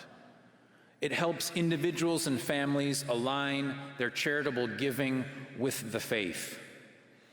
At the end of 2021, this donor-advised fund was managing $58 million in charitable assets. And last year, we helped our clients donate $3 million to worthy charities. We've come a long way from the Mutual Aid Society of Father Mcgivern's day. Yet, while our model has changed, our mission remains the same. We serve and strengthen the Catholic family, and never have we done so much for so many.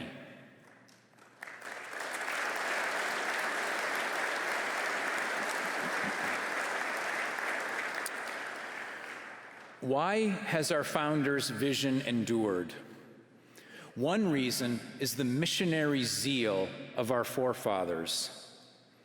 Think about how far we've come since those men gathered in the basement of St. Mary's. Think of how they inspired others to follow in their footsteps. And now, think of how you and I can reach a new generation of knights. With that same spirit, we can expand our brotherhood to new people and new places. We are building on a strong foundation. Today, we have more than 2 million brother knights in over 16,000 councils around the world. And more than 65,000 men joined our ranks last year alone. Even with this success, our continued growth must remain a top priority, because even more men need what Father Mcgivern envisioned when he founded the Knights. He created a place where Catholic men could thrive, find authentic fellowship, and devote themselves to a higher purpose. He founded a brotherhood where men can forge their faith and achieve the greatness to which God Himself calls them. Men of all ages need the Knights, and we need to bring the order to more communities. Last year, I launched an initiative to engage more Hispanic Catholics. About half of all Catholics in the United States between 18 and 29 are Latino. Their faith and their gifts are shaping the future of the Catholic Church. Already we have many committed Hispanic Knights who daily strengthen the order. But the truth is, we should have many more. We are being presented with a great opportunity to witness to solidarity in this country and throughout the world. That's why we're creating a more culturally relevant experience for ethnically Hispanic families. And we're intentionally cultivating more Latino leaders across the order. It's also why we continue the great work of our Native Solidarity Initiative. Through the years, we've focused more energy to ensure the order continues to be a home for Native American and First Nation Catholic men and their families. That has been our tradition for more than a century. The order was proud to support the Canadian Conference of Catholic Bishops as the Church in Canada welcomed Pope Francis last week. The Supreme Council was a major sponsor of the papal visit. We were represented by a delegation of Knights led by First Nation member and former Supreme Director Graydon Nicholas. And we all joined with the Holy Father and our Canadian Knights as they prayed for reconciliation and healing. Again, I point to our founding. In an age of significant immigration, Father Mcgivern and the First Knights built a brotherhood that deliberately invited men from all backgrounds. They understood our Lord's universal mission and the Church's role as a source of unity for all people. So today, while we focus in a special way on Hispanic Catholics, I say to all brother Knights across this country and around the world, in this age of division, let's make the Knights of Columbus a powerful sign of Catholic unity.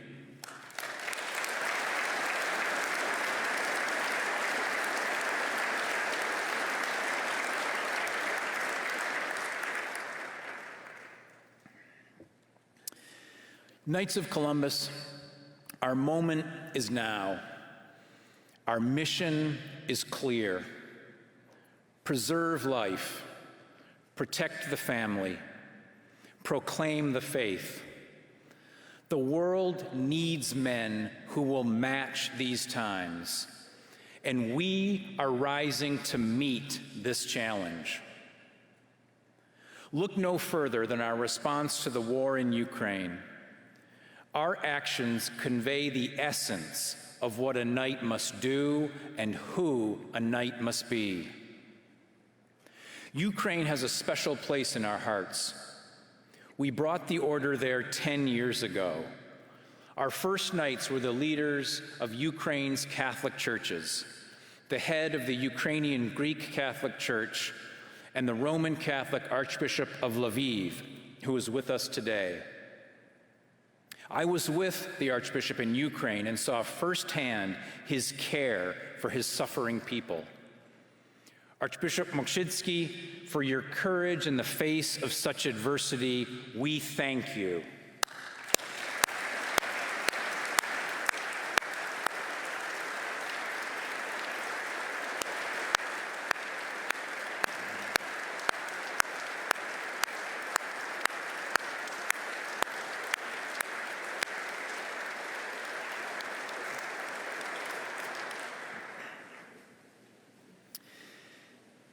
Today we have more than 1,900 Knights in Ukraine. They and their families and all the people of Ukraine deserve to live in peace. But Russia has forced them to fight for their lives and for the very survival of their country. Many of our brother Knights are on the front lines even now.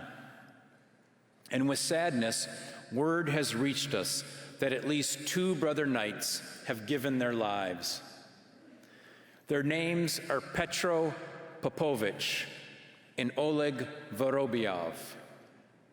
We pray for their families, and we commend their souls to the Lord.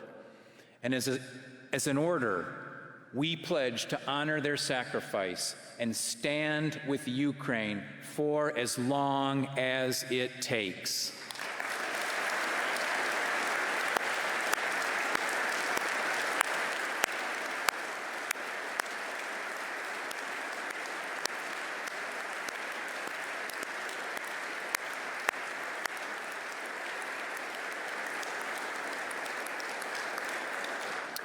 Since the start of the war, the order has stood in the breach. Within 36 hours of the Russian invasion, we established the Ukraine Solidarity Fund. And to date, we have raised nearly $19 million.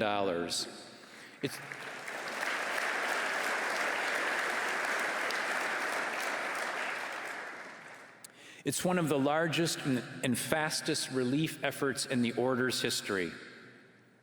Due to the generosity of Knights and all who support our work, we are making a difference on the ground. Day in and day out, Polish and Ukrainian Knights send truckloads of humanitarian supplies to bombed-out cities and communities in need. They've become known across Ukraine as KFC charity convoys. And thanks to the truly extraordinary efforts of Polish Knights, we've also set up KFC Mercy Centers, modeled on our relief efforts in World War I. Just over a century ago, the Knights of Columbus welcomed Allied soldiers with the words, "Everybody welcome, everything free." Today, those same words greet Ukrainian families in their own language.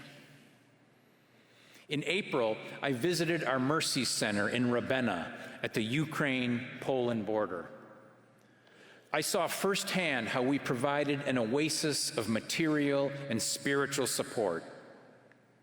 And in Ukraine itself, I visited with displaced families who had taken refuge in a 14th century monastery. With the help of the Knights, the Archdiocese of Lviv had turned the monastery into a refugee center. And while there, I met a woman from Odessa whose daughter is in the Ukrainian army. She fled her home with her granddaughter and a single bag of belongings. You might expect this woman to be despondent. Instead, she was overflowing with gratitude. She repeatedly thanked me for everything the Knights of Columbus has done. And I told her, we are with her and all the people of Ukraine. I will always remember what I saw, and I will never forget the courage I saw in Ukrainian Knights. Before I left, I formally installed Ukraine's State Deputy, Yuri Maletsky. Yuri is with us today. Yuri, I speak for every Knight of Columbus when I say you and your countrymen inspire us. Please stand and be recognized for the faith and patriotism of Ukrainian Knights.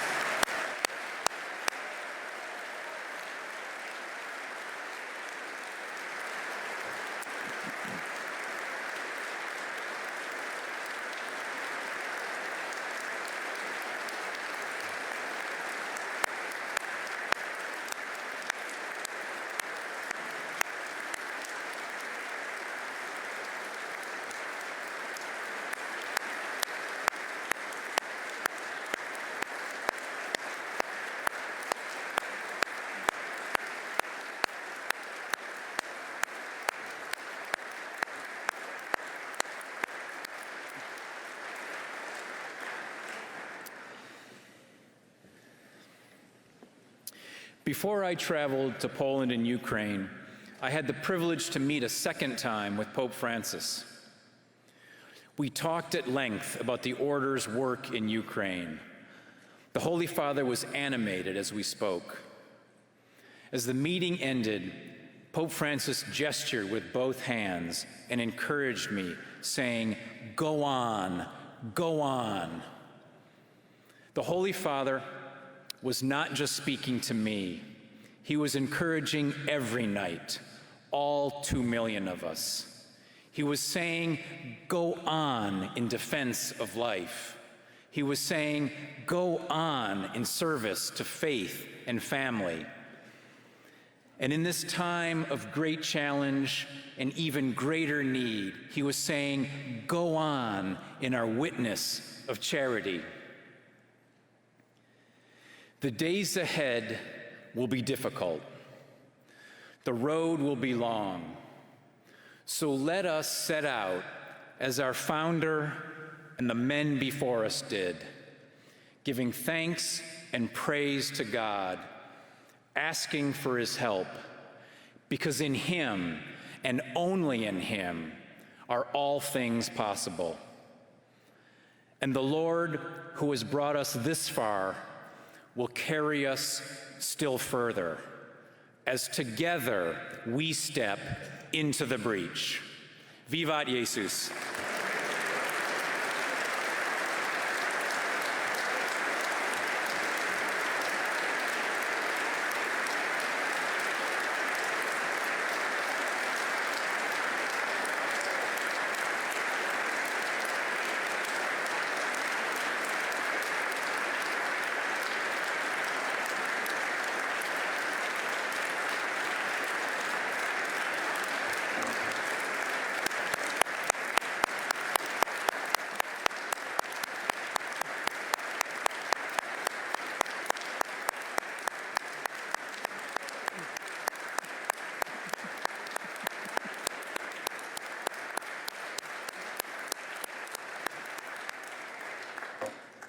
Thank you, worthy Supreme Knight, for your eloquent and inspiring report on the state of our order.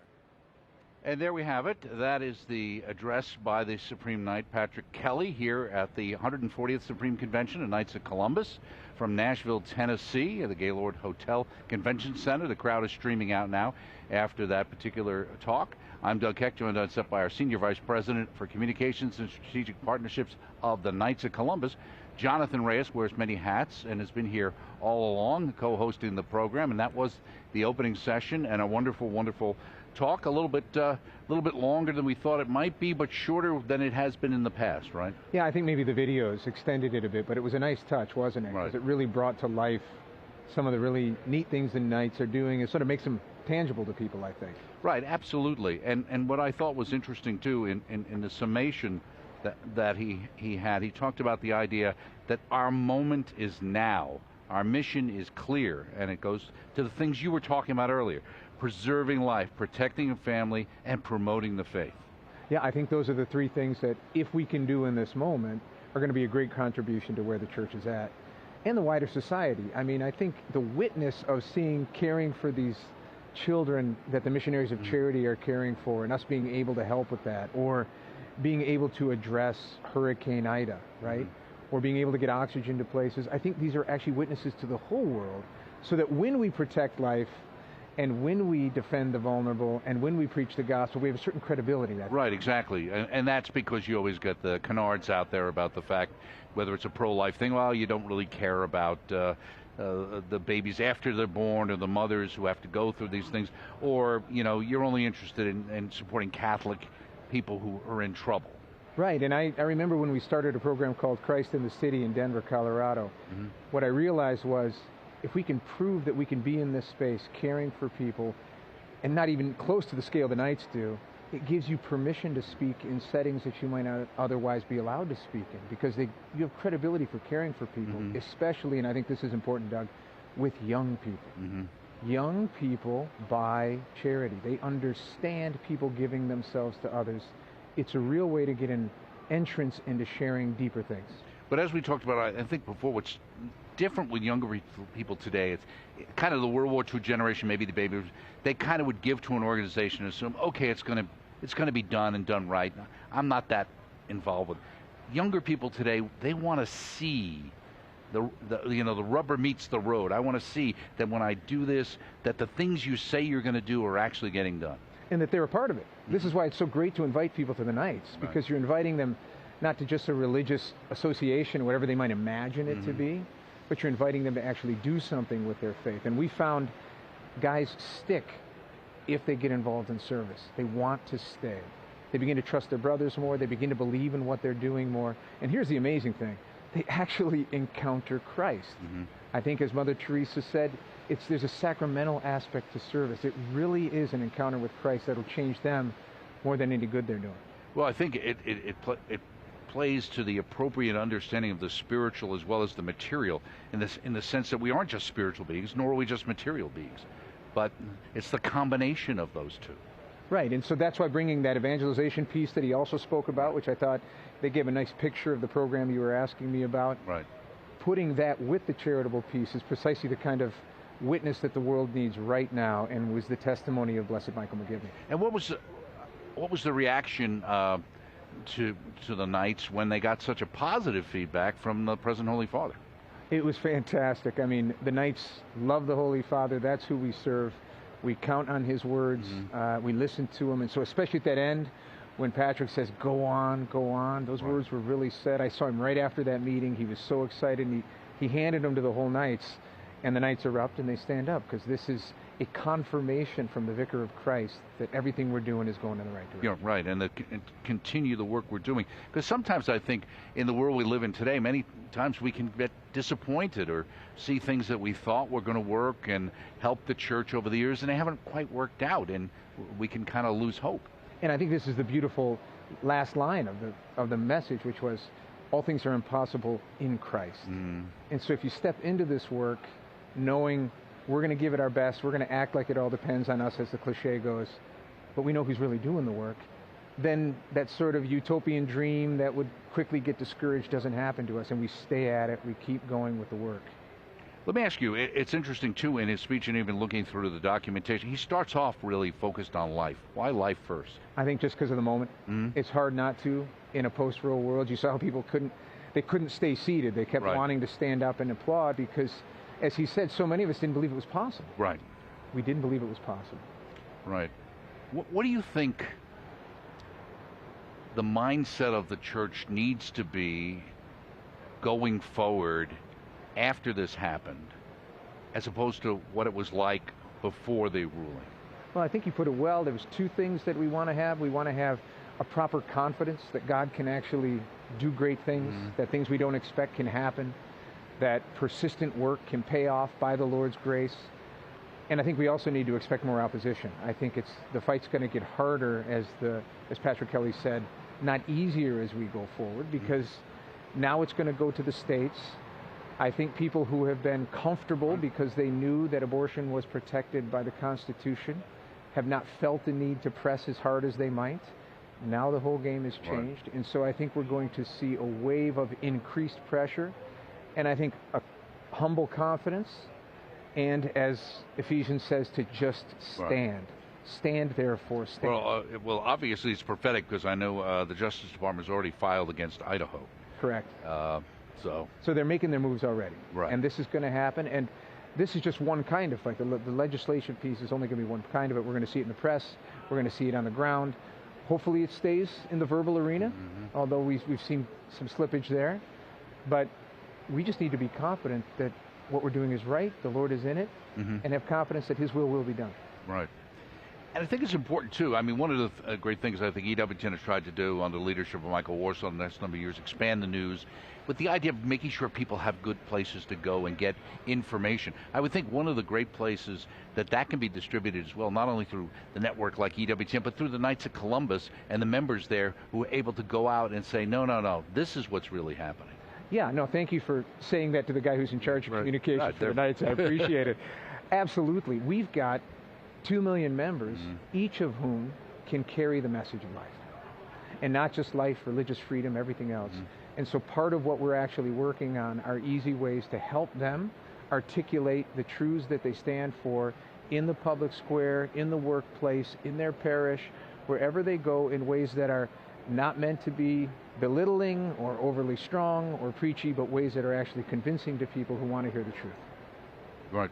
It's interesting, too, in the faith section when we talked about how life started off, but he made the point that in this new era of protecting life, the Knights will lead the way, but abortion is not the only major challenge our Lord is calling us to meet head on. At this moment, a storm is gathering, casting a long shadow over people of faith as well as the family. I think it's an acknowledgement of where we stand culturally, things we were talking about earlier. Right. I think what he pointed out that I think is very important is when you attack the family, I think he called it the bedrock. You're seeing breaches in the bedrock. There are things breaking down right now, and I can tell you from working on policy in D.C., particularly in the poverty space, the number one indicator of a young child's success is stable family. If you can keep stability, a lot of other social problems will not affect that child. Family is key, not just to the church, it's key to our civilization, as John Paul II said many times. And we're watching it break down. The depression you talked about earlier with kids, this is a family issue. So if the church isn't in that space, we're at grave risk of missing one of the most foundational shakeups that we could possibly see. Now, the Knights have always emphasized faith.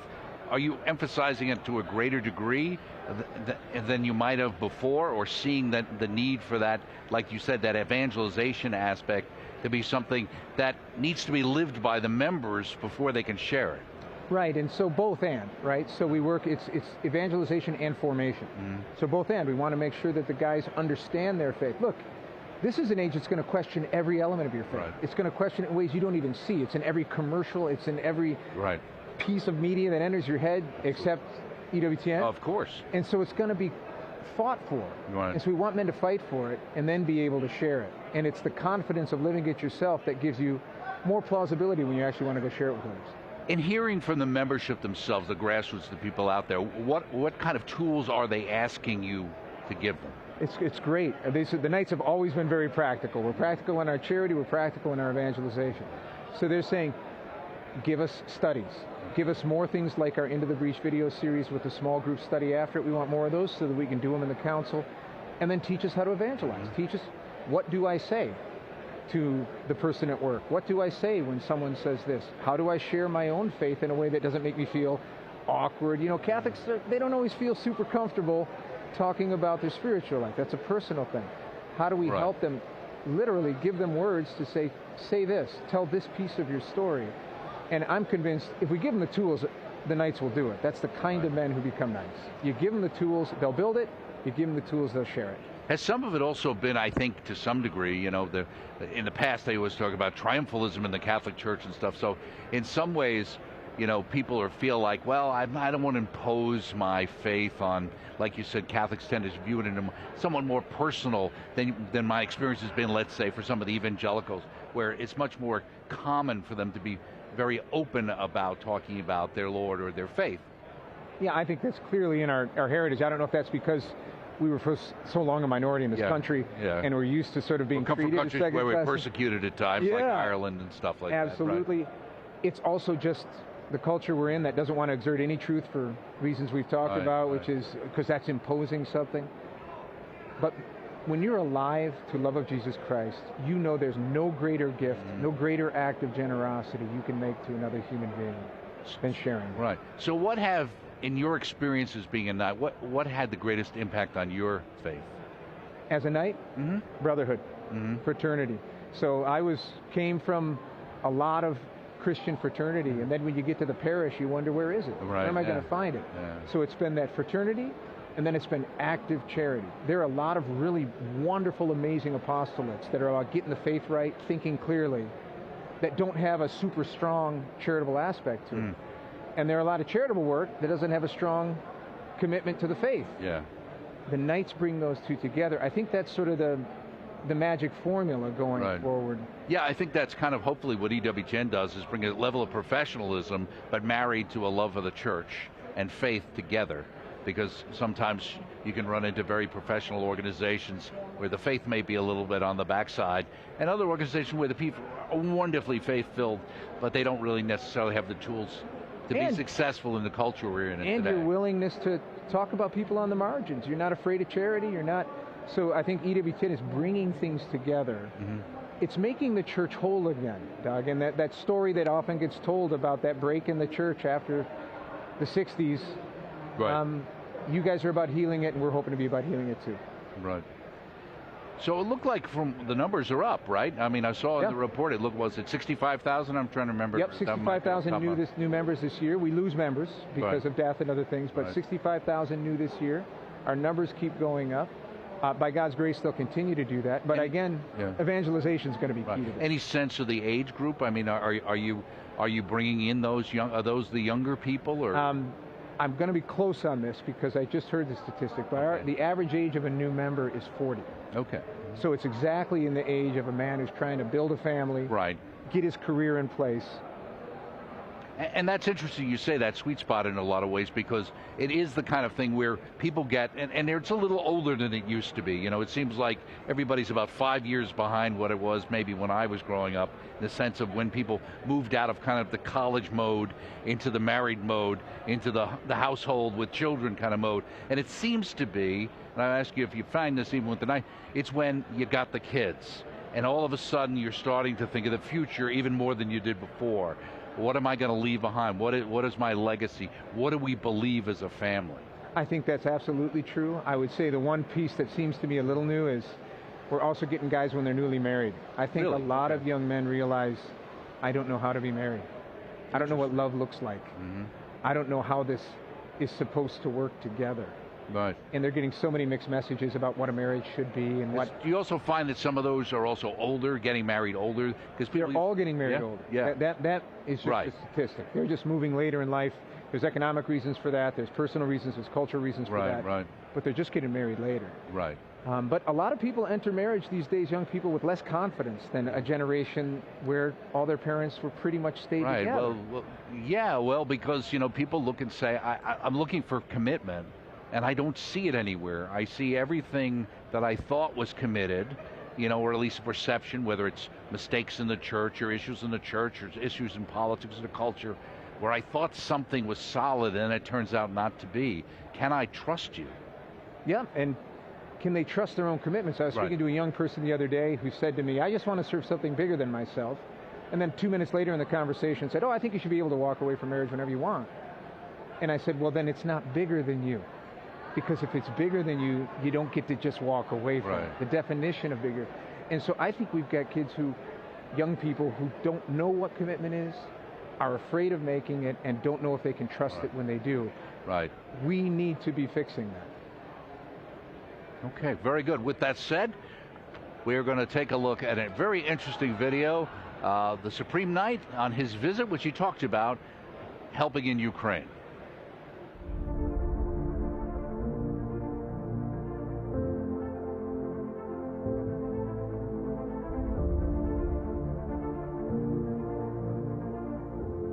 Your response to the crisis in Ukraine has made the entire order proud. You show what it means to embrace the vocation as a Catholic man and to really cooperate and share responsibility for the mission of the Church.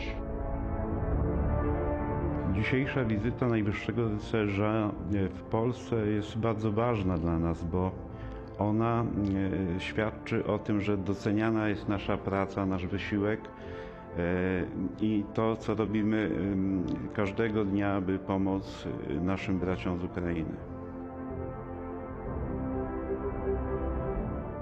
Dzisiejsze spotkanie piękne. Święta nam mówią, że w świecie, w życiu Chrystusa było zmaganie między dobrem i złem i że ostatecznie zwycięskie jest dobro, zwycięskie jest światło. To daje nadzieję, że właśnie zwycięstwo zawsze należy do dobra, że trzeba mieć zawsze horyzont nadziei.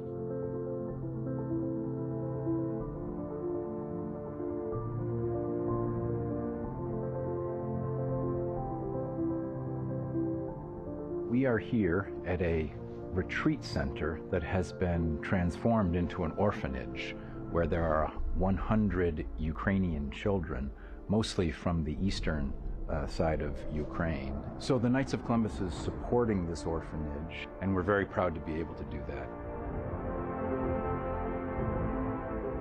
Współpraca rycerzy Kolumba i Caritasu zawsze przynosi pozytywne efekty, dlatego że wspólnym mianownikiem naszej współpracy jest miłosierdzie.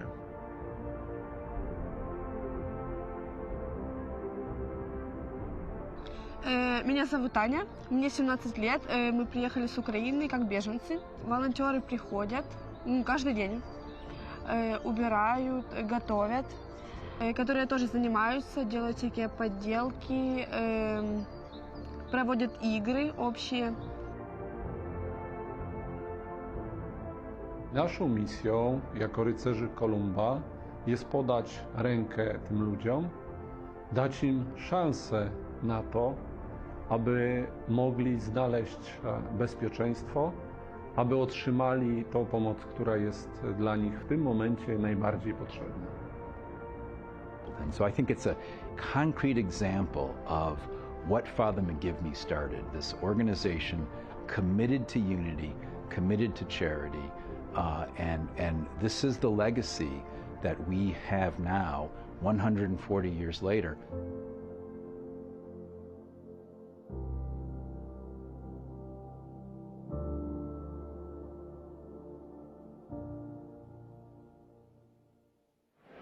And speaking of that wonderful video, which featured Patrick Kelly, Supreme Knight for the Knights of Columbus, he's here on set with us now and joining Jonathan Reyes, both congratulating each other on a fine speech they worked so hard together on, appropriately so. So you were talking a lot about Ukraine, and you had that video, and we wanted to do that because it was an important part of your speech. Yeah.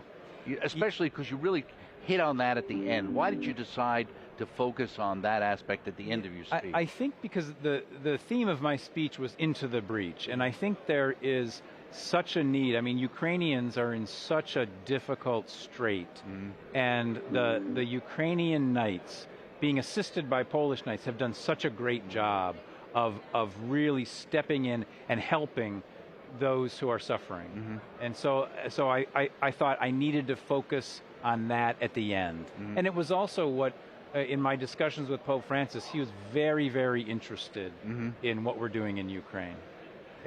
Go ahead. You mentioned how important it is that we stay there. You must have said that line in a number of ways, in different ways. Why is it so important that you said that? It's important because when I was over there and I talked to a lot of Ukrainians, they took me aside and they said, this is all wonderful, but is the West going to get tired of this conflict? Will the West eventually just move on to something else?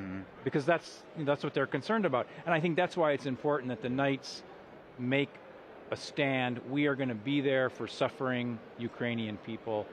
Right. And, regardless of what the governments decide to do or not. Yes, right? yes. And the thing is we have people on the ground there. So we have Knights, and so they know the needs, and we get relief right where it needs to go. Right. So that's one of the strengths. And it's some of our brother Knights who are actually risking their lives, and some have given their lives. Yes. Two have given their lives. Mentioned it. I mentioned that in my speech. But every day, these Ukrainian Knights are getting supplies into cities that are being targeted and bombed, and so they're all risking their lives. And what has really been the focus of the aid that you've been providing and continue to provide? It has been food. It has been medical supplies and blankets and all kinds of provisions that refugees need. And we have these charity convoys, which I talked about, of truckloads of supplies going into Ukraine. Right, and you had almost $20 million that you raised so far. Yes. I think those numbers in there. Yeah. And are you continuing to raise that? And are you going to keep that pledge you made to them? Well, yes. We're going to keep the pledge in terms of we're going to be with them for the long haul. We were astounded at the speed at which people came out to help Ukrainians. And so this fund that we set up 2 days after the war started has just really been, and it's been Knights putting money into it, but it's also been just other people of goodwill who trust the Knights and just say, they think it's going to go to the best the best way. Right. And how are you promoting that fundraising at this point in time? We're promoting it just through a word of mouth, some email campaigns, social media. We're not doing a massive promotion of it. Right. So. But you're getting results. We're getting a lot of results. And that shows the power of the Knights in the local parish, right? Yeah. It's the local parish, it's word of mouth, it's friends, it's the trusted name of the Knights, Yes. I think. Yes. And they know that every single penny goes to aid. We don't take anything from that. So you give $10, the $10 goes directly to aid. Yes. And people just trust who the Knights are. Yes. Right, and that's not you talked about some of the Kentucky, other places where there have been tragedies and things where the Knights have jumped in and helped out, right? Yeah, and again, because we have local people on the ground who are Knights, who know the needs of the community. It's very Catholic in a way, right? So they know the local pregnancy center they for do. the new program for helping pregnancy. They do. They have the relationship. They sure do. And I think going forward, I talked a little bit about the Eucharistic revival, right? And that's also a strength of the Knights because we're in tens of thousands of parishes, right. And so our councils are going to be picking up this effort for the Eucharist, Eucharistic adoration, Eucharistic processions. It's a perfect thing in a way for the Knights. It's interesting too because I could say in a couple of parishes where I wouldn't have thought there would be Eucharistic adoration, I see it there now.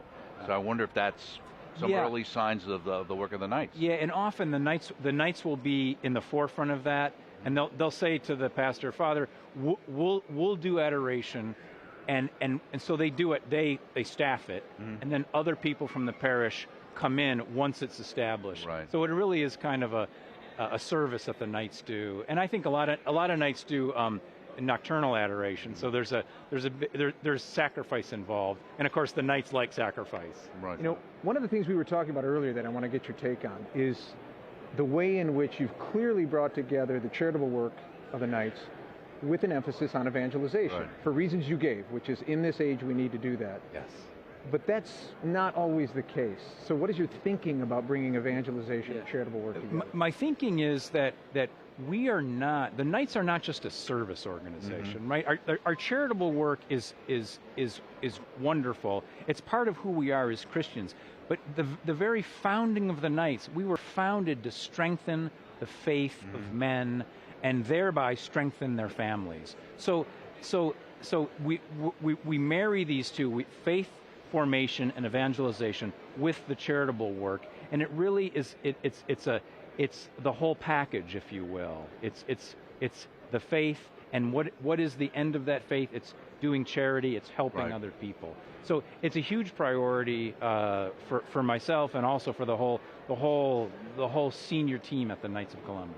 And are you seeing, what kind of response are you seeing from the grassroots to that approach? It has been overwhelming. Our men want it, and we see this all over. The parishes want it. The men want faith formation. I think they're hungry for it, and so it's a great. It's. I think the Lord has moved us into this area for that particular purpose, and so we are following the Lord's lead. Okay, very good. Well, thank you so much for your wonderful speech, and thank you so much for stopping by here. That's Patrick Kelly, Supreme Knight for the Knights of Columbus here at our convention, 140th Supreme Convention from Nashville, Tennessee. We're going to take a break. Much more ahead. Stay with us.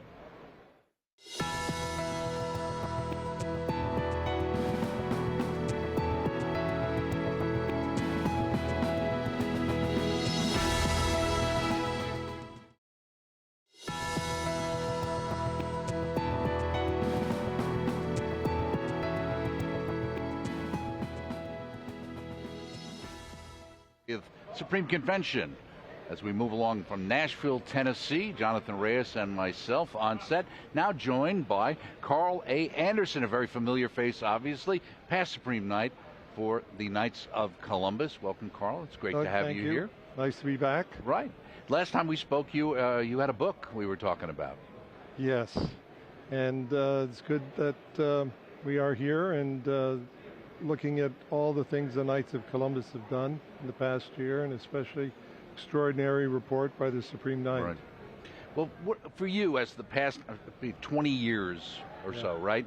You were Supreme Knight. What is it like for you to come now and to some degree see the fruit of all your work living itself out? Well, you know, they recognize some of my work in the Supreme Night speech, but I think the best recognition is to just see how the organization, the leadership builds on what was done before and how things are getting better and things are getting stronger and we're doing more to help people.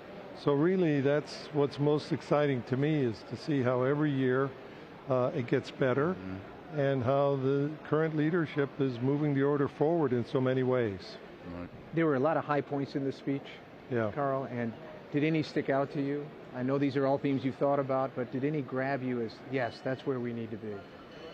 Well, I think obviously after the collapse of Roe v. Wade, the pro-life area for me is very special. Right. And I have to say, too, to see the Knights of Columbus step up in such an extraordinary way for Ukraine. These are two jurisdictions that are very new for us. Poland, Ukraine. Historically, there's been problems between those two countries, but here in the hour of need, the united work of the Knights in charity is, I think, very uplifting and inspiring. Well, in some ways, it's fortuitous that you had the outreach into Poland for the Knights of Columbus, and then in Ukraine, for when this happens, that you were already on the ground, you were already there. Yeah, I think it really was providential. Right. And of course, going to Poland was really a bequest in a way to St. John Paul II, his homeland. He did so much for us, and in solidarity with him, and then to see that overflow into Ukraine and also in France. So a lot of good things in Europe and also in Korea, South Korea, and the Philippines. So Asia has got to be a new door for the church to walk through. We've got challenges there, but look, we have 440,000 Brother Knights in the Philippines, and Korea is growing very quickly. So we want the gospel to be projected into Asia, and the base is the Philippines, and I think secondly, Korea. Right. Yeah, Jonathan was mentioning how the expansion in the Philippines is gigantic, right? Yeah, and they have a tremendous spirit in the Philippines. There's great poverty in that country, but the solidarity and the working together of our Brother Knights, I've always been greatly encouraged by their spirit, which I think is very special. Something we could use maybe sometimes a little more here at times, I think. Yeah, and I think the Filipino communities in the United States and also in Canada are a great blessing to us. You know, another high point of the speech was talking about the work in the Middle East, which you began for religious freedom. What do you see as, this is an area of an expertise for you, what do you see as the future of the religious freedom conversation in the country, globally, in the Knights' role? Well, I think in the Middle East, Pope Francis's visit to Iraq, very important because it identifies the Christian community there as having an international standing and importance. And I think Archbishop Warda in Erbil, with all the tremendous disruption and chaos going on, built a hospital, built Mcgivern Hall for families, residents, built a university that's flourishing. So amid all of that, church is moving forward, the Christian community is moving forward. I think that's, we can't forget about them. Also religious liberty, very important with what's happening in Canada and especially in the United States. I mean, we in the United States, I see, are really the safeguards of religious liberty in the world, right? If that is extinguished in our country, where do we look to defend religious liberty? So we've got to be vigilant about ourselves. And speaking about the rest of the world, with the new opportunities we have with pro-life, following the Dobbs decision now, with the end of Roe v. Wade, maybe this is a turning point globally, because we have a big footprint, we have a big influence. I think that's why some of the international leaders came out so critical of what our great Supreme Court has done for us. Absolutely. It's interesting, too, because you talk about, as you brought up his great work in the Middle East, and the Supreme Knight before was talking about the idea of Ukraine, supporting Ukraine, and they're concerned that you're going to forget about us. The West has a short-term memory. How do we keep that at the forefront? What's going on in the Middle East when, you know, we get distracted? Now we're distracted by Russia and Ukraine. or some other thing going on. How do the Knights keep that focus? Well, I think we keep it moving forward because they're our brothers. And you should not forget your family members, right? I think this is one of the great lessons for me personally, being involved in the Knights so many years. Fraternal brotherhood based on the Eucharist. That's why the Supreme Knights' emphasis on Eucharist is so important for the Knights of Columbus now.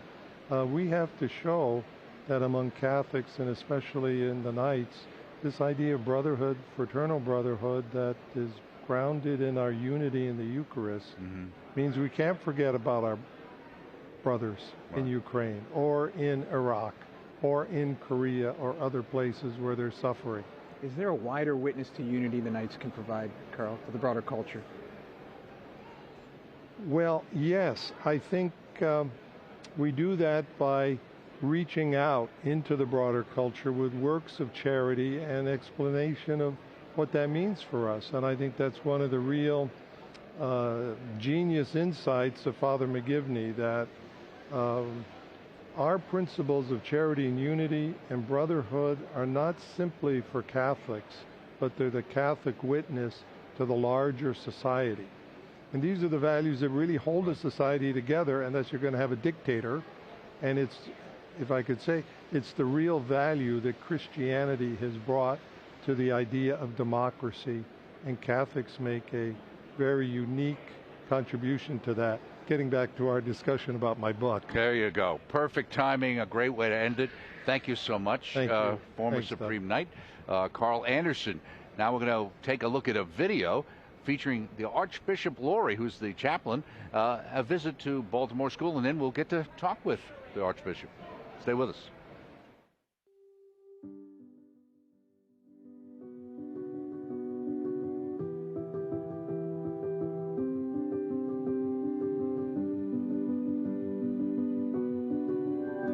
We needed to help the families and students that desired a Catholic education. Mother Mary Lang is the first new Catholic elementary school built in the city of Baltimore in over 60 years. Knights have always been so interested in Catholic education because we need to educate the mind, the heart, and the soul. And that's what Mother Mary Lang School is doing. The Knights did a wonderful, generous donation to the school, which helped the school go from nothing to this. Mother Mary Lang, her mission was to create a school for students of African American descent. Everyone thought it wasn't possible. Well, guess what? It is possible. This school is about 95 to 98% African American. Students come here because they're not that they only want to learn, but they want to learn about Jesus. The students are very respectful, they're very kind, and they want to be here to fulfill the mission of Mother Mary Lang, which is to be educated. What impressed me is this was more than a job for the teachers here. It was a vocation for them. The kids respond to that. You could really see that as they learned. Catholic education opens their mind and heart to authentic human values and a personal relationship with Jesus Christ. That's what really makes this place beautiful.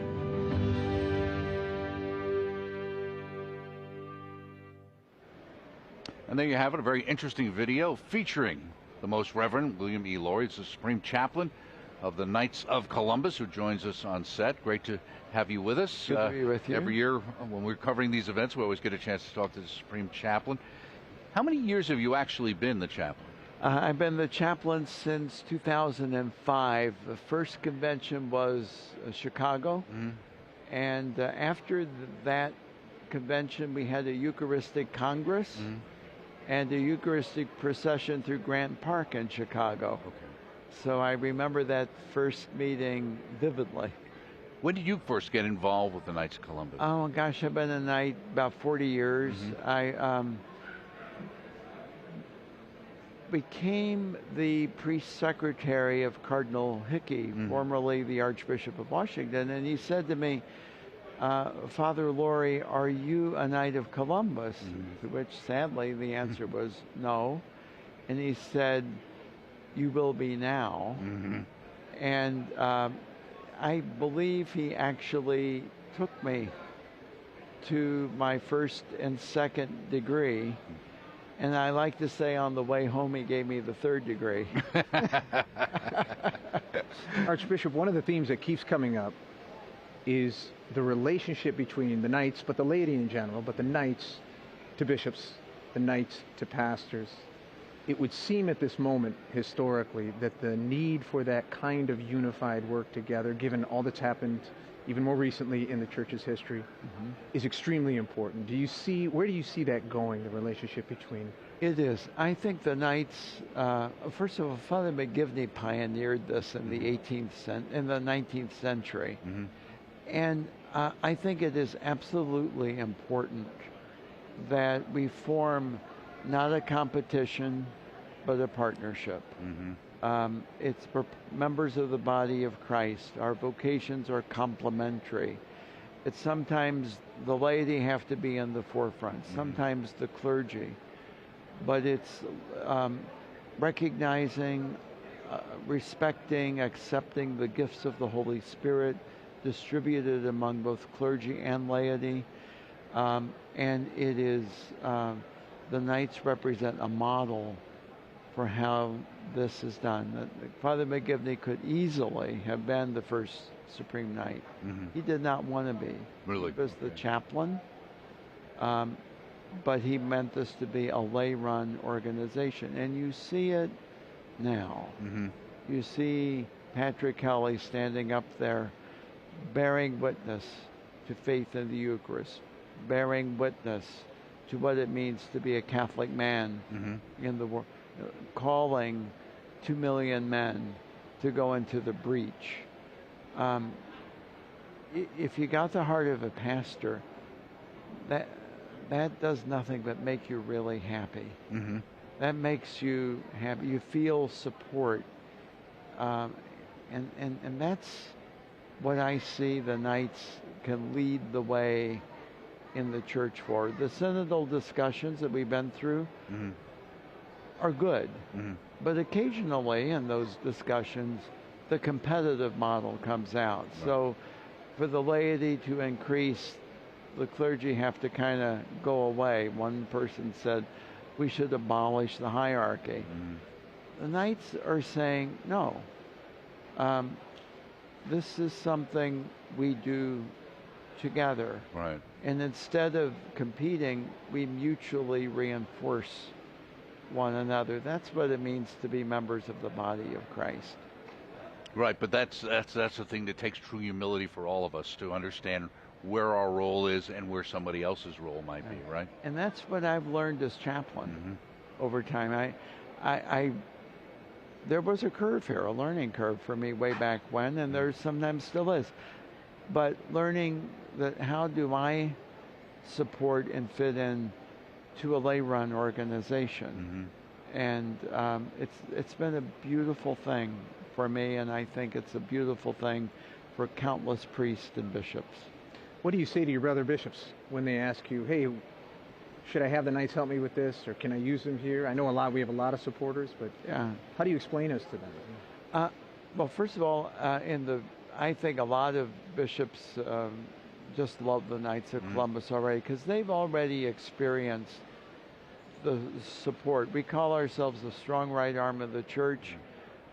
So many bishops have experienced that, not just because there's been financial support for projects, although there's a lot of that, but because the Knights have indeed stepped into the breach. Nowhere was that more evident than with COVID. And in my own archdiocese, who were the guys that made possible the distancing, the sanitizing? Okay, right. That's the Knights of Columbus, right there. They're the first ones in and the last ones out. It's great. But that doesn't even get to it, because what we really need are men and their wives and families who are attached to the heart of the church. That's what really supports a pastor of souls.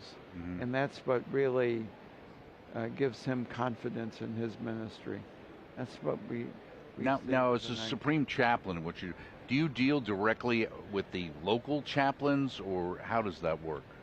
One of the responsibilities is to offer support for the chaplains of the order. We're all in our way successors, unworthy successors, in my own case, to Father Blessed Michael Mcgivern. So I do meet with the state chaplains. Okay. We do, with their help, a lot of the things that have been developing for evangelization and formation and prayer, catechesis, some of that has come at their suggestion, some of it from the great folks we have working at Supreme. But we work on how is it we bring that now to our jurisdictions, how do we bring that to the councils? And in the process, and now COVID has interrupted this as it has many things, but there is formed, I think, a wonderful fraternity among the chaplains. Priests are spread thin, and one of the things that happens when you're spread thin is you start saying, what do I utterly have to do? What can I dispense with? One of the things the state chaplains, myself, say to priests is, this isn't something you have to do. This is something you tap into. Right. Give them a little time, pays a big dividend. Right. A dividend, a spiritual dividend. And absolutely. So it's getting the beauty, the profundity, the evangelical fervor into the local councils. We stress parish-based councils. Right. We say that if you have a group of knights and their families that are on fire with love for Jesus Christ and the faith, you're going to attract other young men who might be on the fence about the church, who might be in the pew, but not really fully there. Knights is a great way to bring them in. Yeah, that's what people want to see. They want to see people on fire for their faith. That's what attracts them. Thank you so much, Archbishop, for all your work over the years and continued on as the Supreme Chaplain. Now we're going to take a look at a video featuring a Eucharistic procession. Stay with us.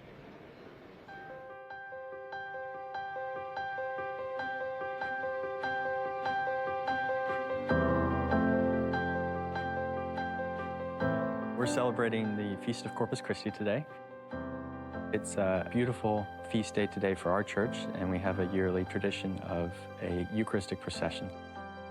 Processing means to walk deliberately, so we're walking deliberately with Jesus Christ in our midst. The knights play many roles in this parish, and today in the Eucharistic procession, we had the honor of bearing the canopy over the Blessed Sacrament and then leading the procession. Bringing the Eucharist out into a procession says there's something really special here. We're not just carrying a little symbol, we're carrying our Lord himself. It's all part of helping the people in the parish grow in faith, but also in fellowship with each other.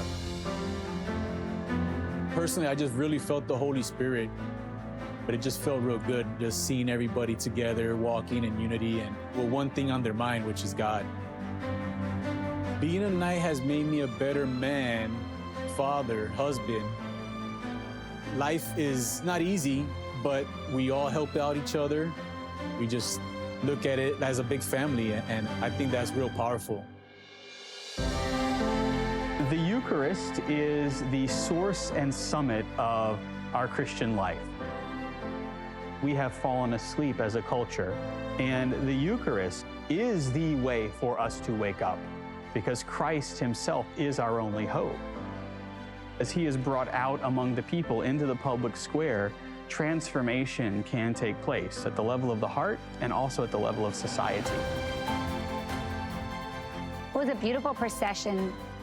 The cars that were on the side of the road and people that were watching that may not be Catholic, it was an opportunity for them to see Christ. You can see the importance, you can feel it. And so it just helps to elevate the importance of the Eucharist. Processions have always been a part of the church's tradition. They're just simply ways of reminding ourselves that we're pilgrims while on earth. We have some outstanding Knights of Columbus who are just always ready to serve. They did so much for this event, finding volunteers, finding men to help carry our canopy. They just simply want to worship our Lord as we process through the city of Minot, and it's beautiful. Men need to step up and be the spiritual leaders that we are, not only in our families, but also in our parish. And to bring Jesus through the city, our streets, physically, sacramentally present, body, blood, soul, and divinity, that is a tremendous blessing.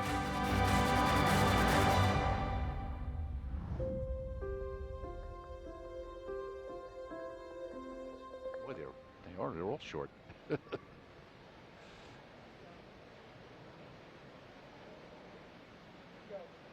And we are back. That was an interesting video having to do with Eucharistic processions, and that's what our topic is. The Most Reverend Andrew Cousins, Bishop of Crookston. Now, you're actually in charge of the National Eucharistic Revival, right? And also the convention they're going to have in about 3 years. Is that what it is? Yes, we're going to have a National Eucharistic Congress, the first one in almost 50 years in this country, in 2024 in Indianapolis. And I'm the chair of the Congress and the chair of the National Eucharistic Revival. But you're from Minnesota. Yeah, I'm a bishop from northwestern Minnesota, small diocese, the northernmost point in the continental United States. Did you put your hand up for this or what? For the National Eucharistic Revival? Yeah, to do this? Was this something you volunteered for, or did somebody volunteer for you? I always feel like the best things that happen when God plans for you, they sort of fall into your lap. Mm-hmm. So it was actually Bishop Barron who had the idea for the National Eucharistic Revival after the Pew study in 2019, where we saw those disturbing numbers of 70% of Catholics not understanding the gift of the Eucharist, right? And not understanding the real presence. And it was Bishop Barron who motivated a bunch of committee chairs in 2019 and early 2020 to begin to plan a national Eucharistic revival. Of course, the interesting thing is we were doing that in January and February of 2020 before we knew what was coming in March, which was COVID, right? And after COVID hit in March of 2020, the plan for the revival became even more important. Right. Why is it more important in your mind? We were talking about the fact that it's being in church and being there where the real presence is that has such an impact on Catholics, and you can't remote your Catholicism. Correct. You know, as Catholics, the sacraments are at the heart of everything we do because the sacraments put us in real contact with God. And so learning to see the value and truth of the sacraments are essential. And sacraments require real presence. Right? The real presence of Jesus in the Eucharist, but presence to each other and actually helping each other. This is actually one of the beautiful things that was mentioned both in the Holy Father's address and in the Supreme Knight's address. The Holy Father's letter to the Council was, we need knights to actually go out and help bring people back to church after COVID and testify to that need for the real presence. Bishop Cousins, full disclosure to the audience, we've been talking and working on this together for a while, but I have a very poignant moment of memory that I want you to share. It was the first, when you got us all together, the first time to talk about this. Yeah. And people are wondering, is this going to succeed? Can this happen? And you said you were in prayer. Yeah. And the Lord had a line for you, if you remember it. He said, if you bring them, just get them here. And I wonder if you could tell us about that. Yeah, you know, the National Eucharistic Congress is a huge undertaking. And, you know, some people even question, like, are big events like this really worth it, you know? And basically, the line was from Scripture, you know. When I am lifted up, I will draw people to myself, you know? And I did. I had this vision in prayer of the stadium and the Blessed Sacrament coming into the stadium and 80,000 or 100,000 people dropping to their knees, you know? And the impact of that on the hearts that are there and on the many people that those people represent, right? And I actually think, you know, we've seen in our country the transformative event impact of some of these big events. Anyone who ever lived in Denver knows the impact that World Youth Day had on Denver, right? And even Mother Angelica. Yeah, on Mother Angelica, on our country, right?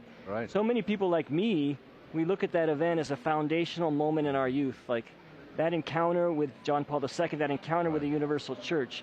And this National Eucharistic Congress is going to be a great opportunity for that kind of encounter with our Lord in the Eucharist that I think will have a transformative event on this generation.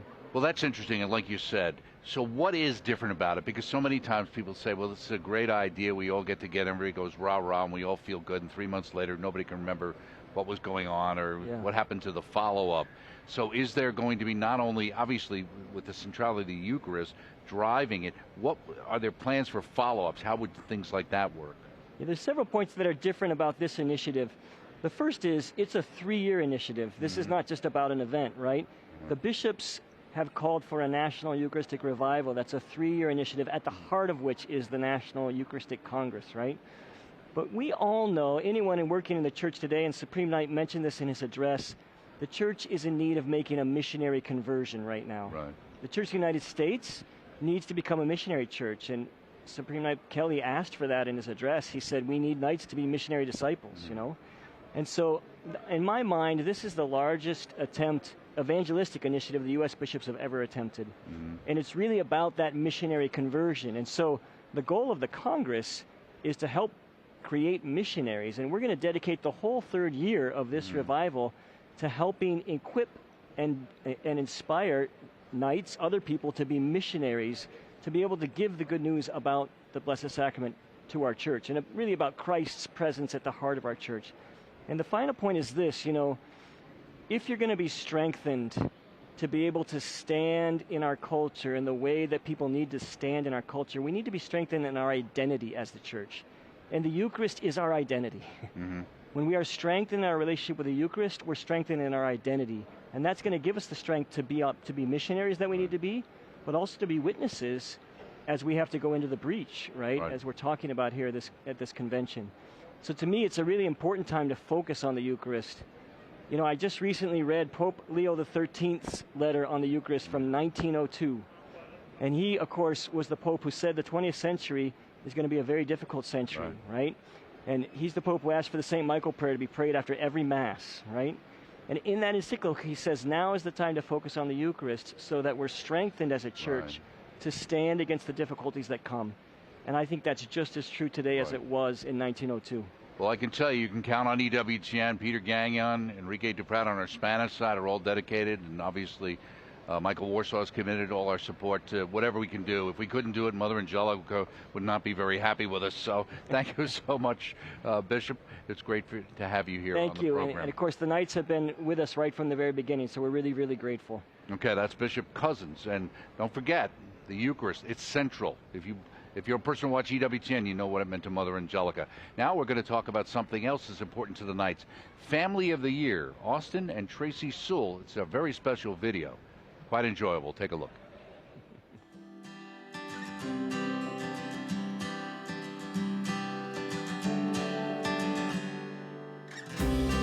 My name is Austin Sewell, and I'm currently the Deputy Grand Knight. Being a Knight has made me a better father figure and husband and overall family man. The whole call to action, for me, I take it personally as setting a good example as a husband, as a partner with my wife. I enlisted in the Marines right out of high school. Since I joined the military, my Catholic faith has been there pretty much throughout my time in the military. My family is very active in military service.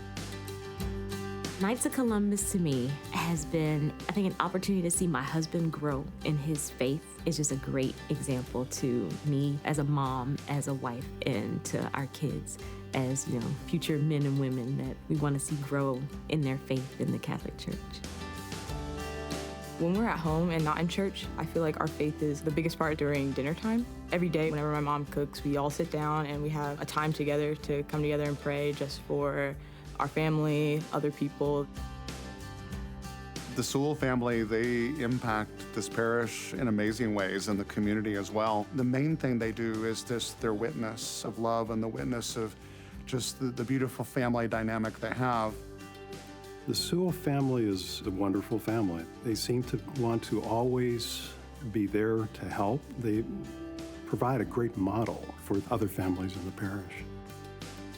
I think the Sewells impact others by being a shining example of what a family should be doing at St. Teresa's. They're very involved and a joy to be with. My parents got us actually active in the church rather than just sitting in the pews. It was able to make us a little more engaged in church. For the MLK Mass, it's essentially a Mass in Atlanta, and it's during MLK weekend. It's a beautiful ceremony celebrating the life of Dr. Martin Luther King. And you pull together members from different communities and realize that we're all sort of speaking and learning about the same Catholic principles. The annual Walk for Life benefits the Pregnancy Resource Center. For us, being a large family, we definitely see the value in saving lives. It's important for men to support the Pregnancy Resource Centers. We lead from the front, we lead by example. The honor bestowed on the family couldn't have been given to a better family. They defined what Christianity, the belief of the church, is all about. Being awarded Family of the Year, it's a great honor. It's very humbling because we look at the things that we do just sort of on a day-to-day basis. We're thoroughly grateful and appreciative to the Knights for the selection. While there is no such thing as a perfect family, living daily and really having that forgiveness in your life almost every day is the only way we kind of grow as a family. Even the family with my brother Knights, as well as the parish family and the extended community. I think that really helps strengthen our family and continue serving in the church.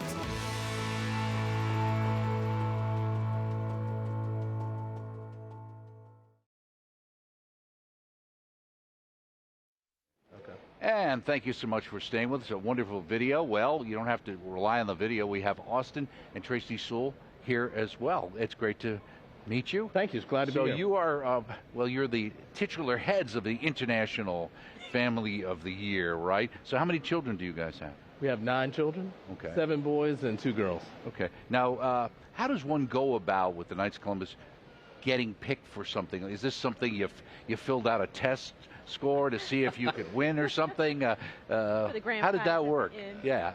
No, we were Family of the Month for our local council in Douglasville, Georgia, 10821. At the end of the year, they selected our family as the Knight Family of the Year, and they submitted us to the Georgia State. And we found out that we were Family of the Year for Georgia, and then from there, I guess they submitted us amongst all the other councils for the international family, and humbled and blessed to be selected. So So being selected, what happened? You were notified. So how does that work? He was on calls for work, and Brother Knights were pinging him. Hey, did you answer your phone? Answer. Yeah, so I work remote, so you know, I'm in meetings back to back all day. So I think I got a call from the Knights. I typically thought it was just the calling post saying, "Hey, you know, we have a meeting this week, brothers. Please attend." And it was actually Tyler from Supreme who called and notified us that we were graciously picked for the International Family of the Year. So do you have any responsibilities now, now that you've been named to this high position? Not that they've made us aware of yet. Okay. Yeah, none to my knowledge. I'm currently serving as the Deputy Grand Knight for our council under my Grand Knight, Jerry Satucci. So beyond the duties of supporting the council, I'm sure there's going to be, you know, a couple appearances maybe that they request, but you know, we're here to humble servants. Well, the video was very heartwarming and very well done and very. What was it like to have them come in and kind of catalog I realize what was going on? I'm not made for life as a Kardashian. Okay. That is not the life for me. So but you don't want a reality show with the Knights of Columbus. TV shows I realize having a camera crew in your house for the entire weekend, 9 to 5, was a challenge in and of itself. Right. But I mean, honestly, the film crew from was fantastic. Was fantastic. They did a great job, and you know, it's enjoyable as the experience could have been. But well, one of the things that was clear in watching that, it's really a family affair, and I'll say for Mom, the idea of, I think your daughter was talking about how important it's like the family meal. How important that is to your spirituality, right? It is. Right. It is. Because honestly, that's because we're in several different directions all week long. Aside from Mass, family dinner time is probably our best. We pray together, catch up, find out what's going on with each other. It's honestly time to find out what the kids are doing, to get a pulse on, you know, what's going on in their lives, to keep them grounded. and just to bond and family time. Like I said, some of the kids are in town. They'll leave for school, and so whenever we can, we focus on trying to sit down and pray together and enjoy a meal together. Right. Now, this is the Knights of Columbus event, so let's tie it in directly to the Knights of Columbus. Besides them naming you this, what about your involvement with the Knights makes you in a situation where your family would kind of be like this? Has it had an impact, a positive impact on your family? Oh, yeah. Yeah, absolutely. I would say, one of the calling cards of the Knights is faith in action. And I think that's always resonated with me, military background, and really having our kids involved, whether it's altar serving, being lectors, extraordinary ministers, charitable works, charitable drives, pregnancy resource center. We volunteered at local food kitchens in Atlanta, so and it's always been a family affair. So it's never me and my wife going out. We get all the kids that are eligible and of age that can help, and we really show them that there's you have to give back to your community and your church through your actions. So how surprised or shocked, should I say, was your kids when they found out you were this international family of the year? I don't even know how to phrase it. I mean, it was shock and what? Because we do what we do normally, day to day, no errors or anything. So it's humbling because you do. I mean, we look at how many families in our parish serve. I mean, we're all serving each other, helping each other out, and to be selected, it was just. Yeah, it's funny because even today at the Mass this morning, our kids were like, do we have to altar serve? Oh. Yeah, they were already ready to it's just the expectation to serve in the church. So to sit back and do nothing is kind of, unnatural for them. So what about in your background? Was your father a knight? Were you born a Catholic? Well, I guess I had never heard that expression before about a couple years ago, but I'm a cradle Catholic, so I was raised. My initial parish is St. Mary's out of Bryantown, Maryland.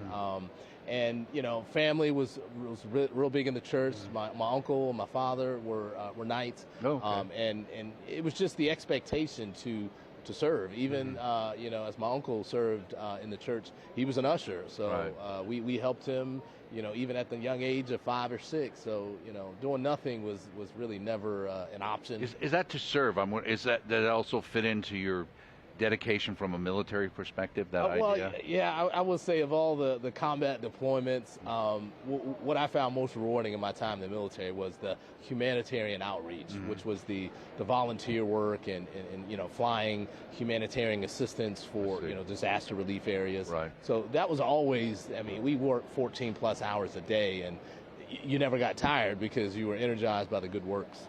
So right. And how about you? I mean, is your relationship to the Knights of Columbus before you met him, or? No, not before we met, but certainly now that he's a knight, because they helped stand up a council in Okinawa, Japan, which is where he became a knight, and just the camaraderie between knights, military, and then even the spouses has been huge, at least for me. Right. And just seeing fathers and mothers who are serving in the church, quite a few military families that we're coming to meet that are just, inspirational to us. And what would be your last piece of advice to anyone watching here who's thinking about, let's say, a wife's concerned, my husband's joining the Knights of Columbus and I'm never going to see him, or is this really good for our family? This is. We've probably gone on more dates as knights. It's a Catholic fraternity of gentlemen. It's faith in action, and my advice would become a knight. It's what you make of it. It's a band of brothers. I was concerned getting out the military of the camaraderie, and I found it in the Knights. I found that the cohesiveness, the outreach, the helping the parish priests, become a knight. I think for all the sacrifices that you make with the commitments, it's extremely rewarded 10 times over again by just the appreciation that you get in the community and the church. Well, I really feel like I'm not doing very much. Great to meet you, Austin. Thank Tracy, that was great so much. The Sewells, yes, a wonderful video. Check it out online. Another great video, Cardinal Dolan in Poland visiting the centers recently. Here's a video.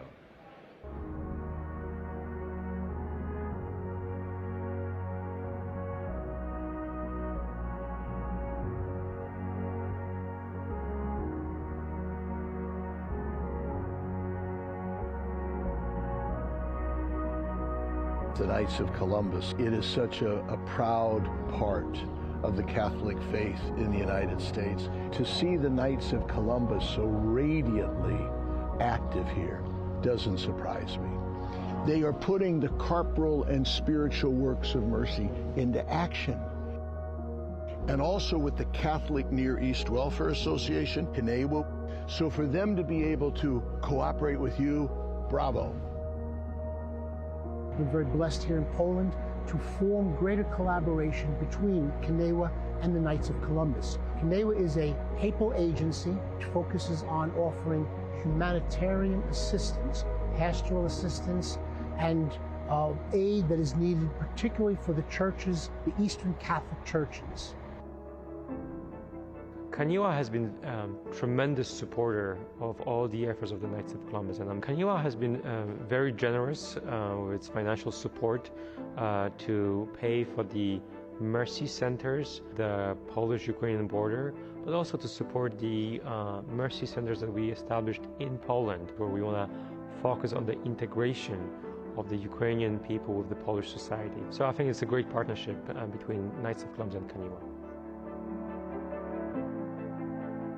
Bardzo cieszy to, że wiele organizacji zaangażowało się w ta pomoc tutaj wymagała ogromnego zaangażowania. Z jednej strony takiego organizacyjnego, ale z drugiej strony okazania człowieczeństwa i pomocy w takich prostych, codziennych sprawach.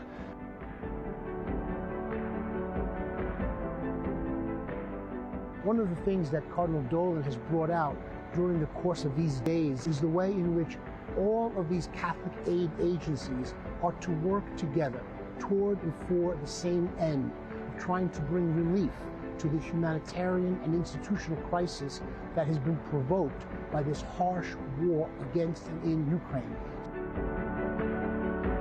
Look, wherever there are the Knights of Columbus, there is faith, and there's friendship, and there's family, and there's charity, and there's prayer, and I love it. And now you see their outreach to the Ukrainian refugees to make them feel part of the family. And that's the wisdom of Blessed Michael Mcgivern, and that's the charism of our Knights of Columbus.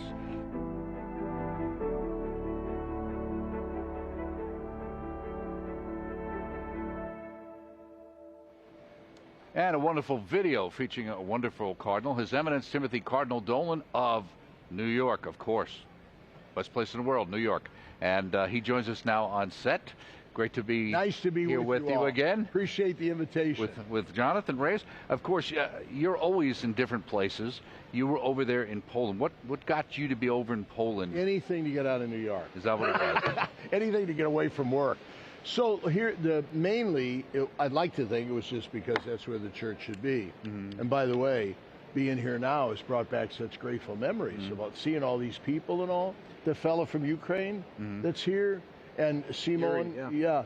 So, but what really kind of technically, every year, 2 weeks after Easter, we go on a trip to visit one of the apostolates that's funded by this organization called CNEWA, Catholic Near East Welfare Association. Right, okay. It's a pontifical agency of relief with special solicitude for the Eastern Rite Catholic churches, which would be mostly in Central and Eastern Europe and throughout the Holy Land and in India.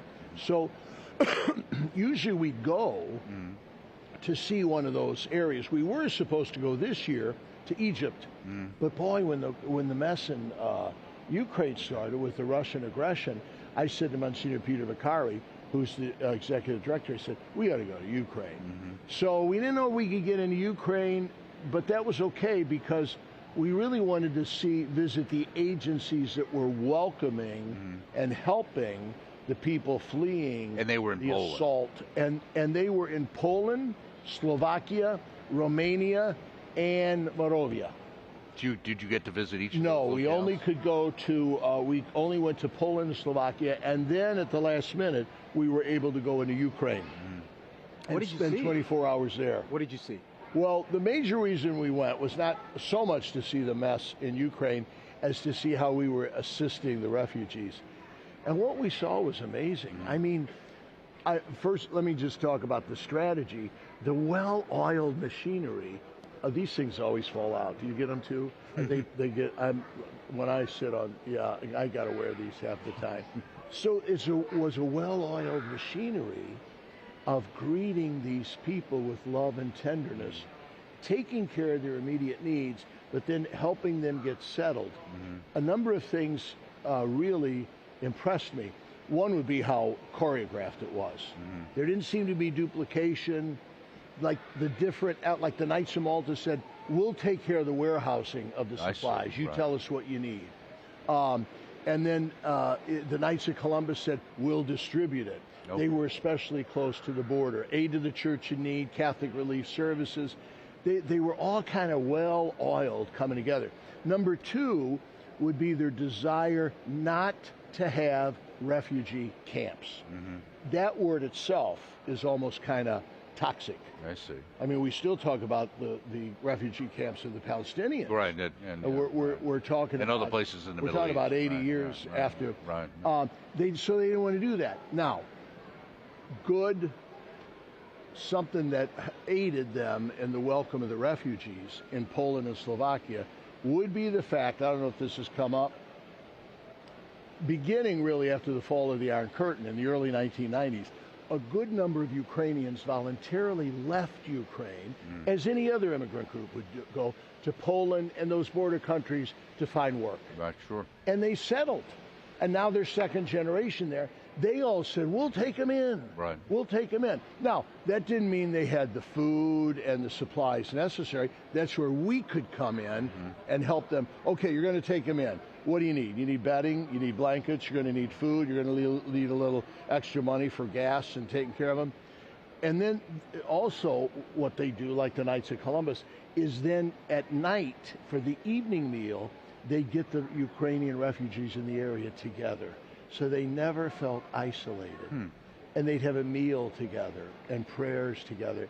You know, when you went over, I thought I was going to be seeing horror. Now, emotional horror for sure. Emotional horror in that these people had to flee their country. You could see that strain was very burdensome. But the welcome they got and the settlement they got was very beautifully done. But you wonder how long it can continue. Right. Because that's all predicated on kind of a quick end. Odds are that's not going to happen. So what? We're going to run out of food. We're going to run out of money. We're going to have more numbers coming, especially if the assault intensifies. So then there could be a crisis. Up till now, it seems going pretty well. Thanks be to God for the generosity of people. I was so in the Archdiocese, we didn't even mandate a second collection. Because the pastors would put a price on my head if you do that. But I said, look, I don't care how you want to raise the money. You may want to do a second collection. You might want to. And they came up with $1.2 million, my parishes. And we distributed. I was able, when I went over there, to give the money to the different places. So God's people in the United States have been tremendously generous, and we got to keep doing it. So. Right, and that's one of the Aren't things. You sorry you asked? We were talking to this went long. The former Supreme Knight Colin about keeping things in front of people because we all know the idea, the Americans' attention span. We have is attention not that, deficit syndrome. Right. Putin knows this, by the way. So he thinks, well, they're going to quickly forget this. And we can't let that happen. So, switching gears a little bit. So you're at the convention, you're the keynote. Tonight, yeah. Yeah. So what do we give us a glimpse of what we're going to see and what the viewers are going to see? You got to let me go because I got to write something. No, so look, you won't be surprised on this. Patrick Kelly asked me to give it. I'm thinking, all right. I said, what would you want me to talk about? He said, you can talk about anything you want. Now I serve as chair for the Bishops' Committee on Religious Freedom. Okay.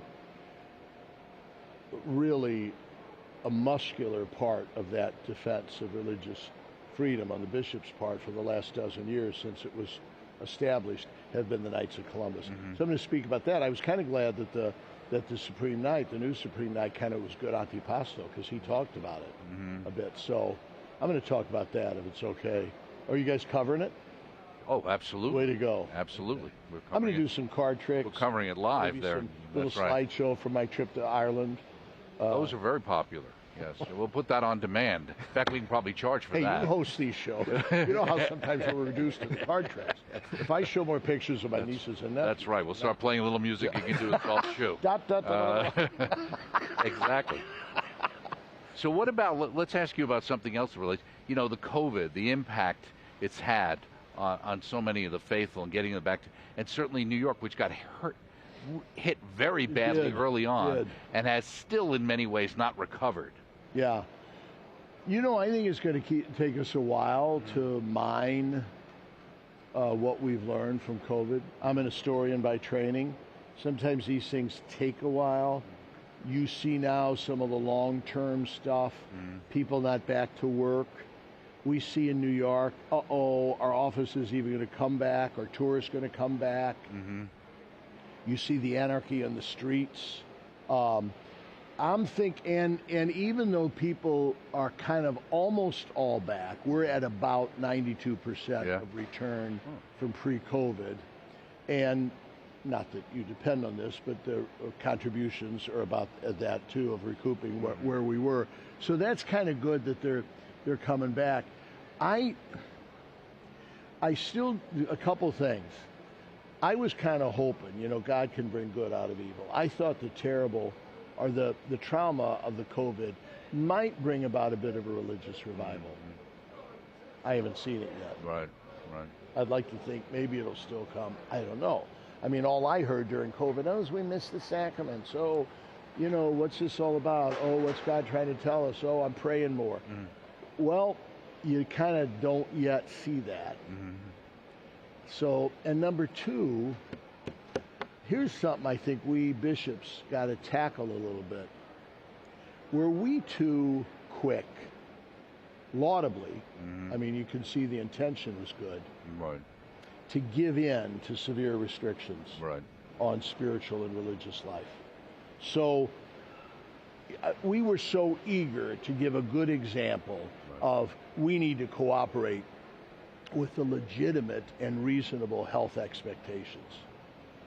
I now wonder, should we have closed? Should we have physically closed our churches? Should we have been a little bit more adamant when my priest would say, the family asked me to go see grandma who's near death and they wouldn't let him in? I mean, shouldn't we have said, I have a right to go in there. This is a demand of my faith that I be there. And this is her right as a believing Catholic to have a priest with her at the moment of death. Should we have been a little more intense? We got that way towards the end. You know, we bishops in the state of New York sued the governor when he didn't include us on the early list of reopenings. And we won. So I'm kind of thinking we may need to think. I mean, you hear all these great stories about saints that at the midst of, how many lives of saints do you read when the saint died during a plague? Now, we had a lot of brave priests. One thing we did in New York, about 8 of our younger priests said, look, we're young, we're healthy, we'll live together, and we'll take care of the hospitals and nursing homes. That's fantastic. That way, you know, we're not spreading it, we're not going back to the parishes. So those are good signs, but my priests are kind of bristling to get back at it. And I wonder if we capitulated a little too dramatically. Again, I'm saying the intentions, bravo. We said we got to set a good example. God's people are looking. So when the bishops of the state of New York said, I think we ought to dispense our people from Sunday Mass, I said, I don't think we can dispense from that. I think it's a divine obligation on the third commandment of the Decalogue. I don't think we can dispense from it. I think we can say, prudential judgment would say that you are not under an obligation to go to Sunday Mass. Absolutely. And you should really, you probably should stay away. But I don't think we should say you don't have to go to Sunday Mass. We're saying it's still a high duty, but right now we're unable to fulfill that obligation. Hopefully going forward, we've learned what the lessons. We tried to do the right thing, and going forward, well, hopefully we won't have to do it again. Right, exactly. I'm wondering if we did learn some good stuff. And that hopefully it's hot here, could stand for here in Nashville. That's right. You guys have it hot on the. It's very hot here. In fact, we're running out of time, so I've got to. There you go. Thank you so much. Well, I'm going to Cardinal. go up. The New York delegation of the Knights has a little get together. Okay. Should have something to kind of cool me off. There you go. You know, if you want to come up for one. New Yorkers, oh yeah, there you go. Now there's an invitation. Of course, thank you so much. All right, good Cardinal to be with Dolan. you guys. Always great to have you with us. Invitation. And of course, here's something else interesting, a little bit different. It's a video on Hurricane Ida, but the great job of relief that the Knights did. Take a look.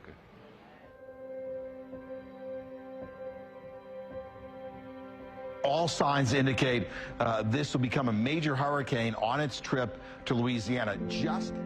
There was a lot of wind. There was a lot of tornadoes that came through with Ida. It hit as a Category 4.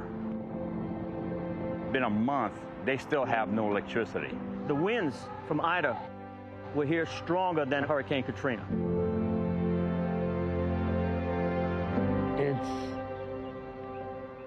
It's indescribable.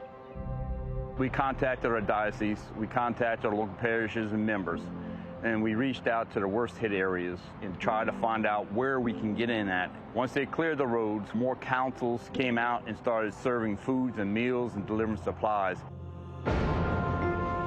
We provide meals, we cut down trees, we're here for them. We're serving 3 houses. There are 2 houses that were completely leveled, and we're here to support them as they're coming back home and helping them get their lives back in order. In society, when we have devastation or we have disasters like this, it's the Knights of Columbus that steps into the breach and helps the people that are in need. We came home and saw what we were facing and just so touched with the outpouring of the Knights of Columbus and wanting to help us. They did a clothing drive. They're feeding people at the church over here in our community. It's just very, very touching. We are Louisiana strong. Now we're on our second 100-year storm in 16 years. It takes a community to rebuild. We're all here in this together, and that's why I wanted to be a Knight.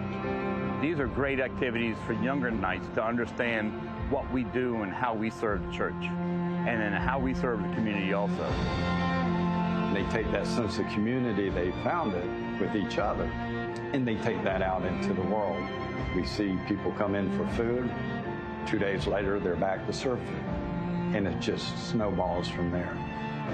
We have a lot of brothers that raise their hand and they step right up and fill the need. I really see Father Mcgivern's vision coming to fruition.